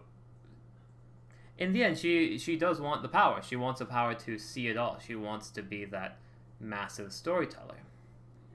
She wants to be able to also protect the stories within this world. Not even if it's stories, but protect the lives. She wants to be able to be like, okay, hey, this is our atrium. There are threats outside the atrium. I want to make sure we aren't going to just suddenly get smited or torn down or destroyed.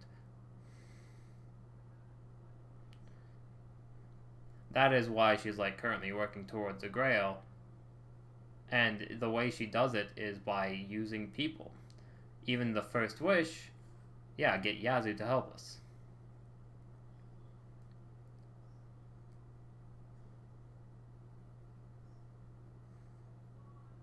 it's a very dicey line we're standing on. Oh yeah. And I think no matter what we choose, we're gonna hammer through it till we inevitably all die, or we end up getting something prevalent. But she's already like. She's essentially like, yeah, I want to do this for myself. And she's already being like, oh yeah, Kiku, you should probably stop. Kiku, you have a daughter. Well, not anymore. She'd follow it out of her own greed and drag people along with her.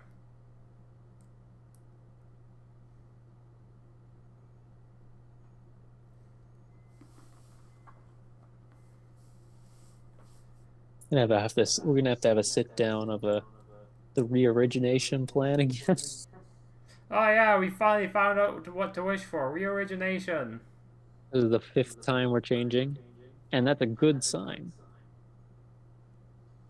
Oh yeah. The more we're changing everything, The more the story has to keep up and change as well.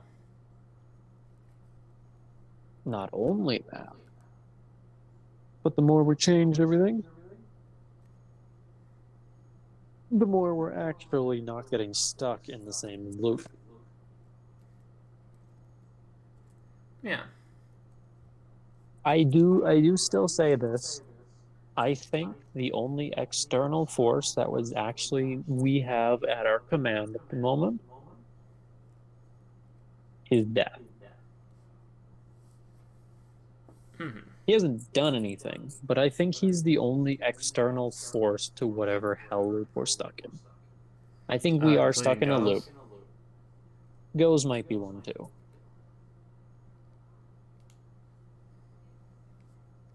But I think we are stuck in a page of some sorts.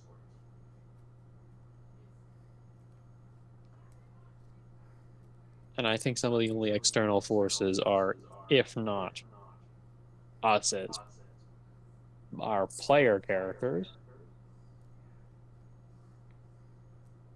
death and goes is the most I would say. Yeah. Because This place always just seems it's. What does it mean to be in an inverse domain of dread? And is that where we are now? Mm-hmm. What does that mean? Not like the weird life one. What does it mean to be an inverse domain of dread? So not Hope? like People's hope? that's a question we'll have to ask ourselves over a bit of time. I have to get going, so we'll call it there. Alright, thanks for stopping by. Just because of, well, even though you have to get going, I'm not gonna be able to, like, actually have time to, like, talk to people and, like, hang out in someone's Twitch chat. So, I'm gonna just, like, end stream there. Everyone have a good day, good night, sayonara, bye, peace. Head pats, thank you for the head pats. You're I'll too do one for kind. you too. There you go. All together. Alright, ready? 3, 2, 1, Andy! Andy!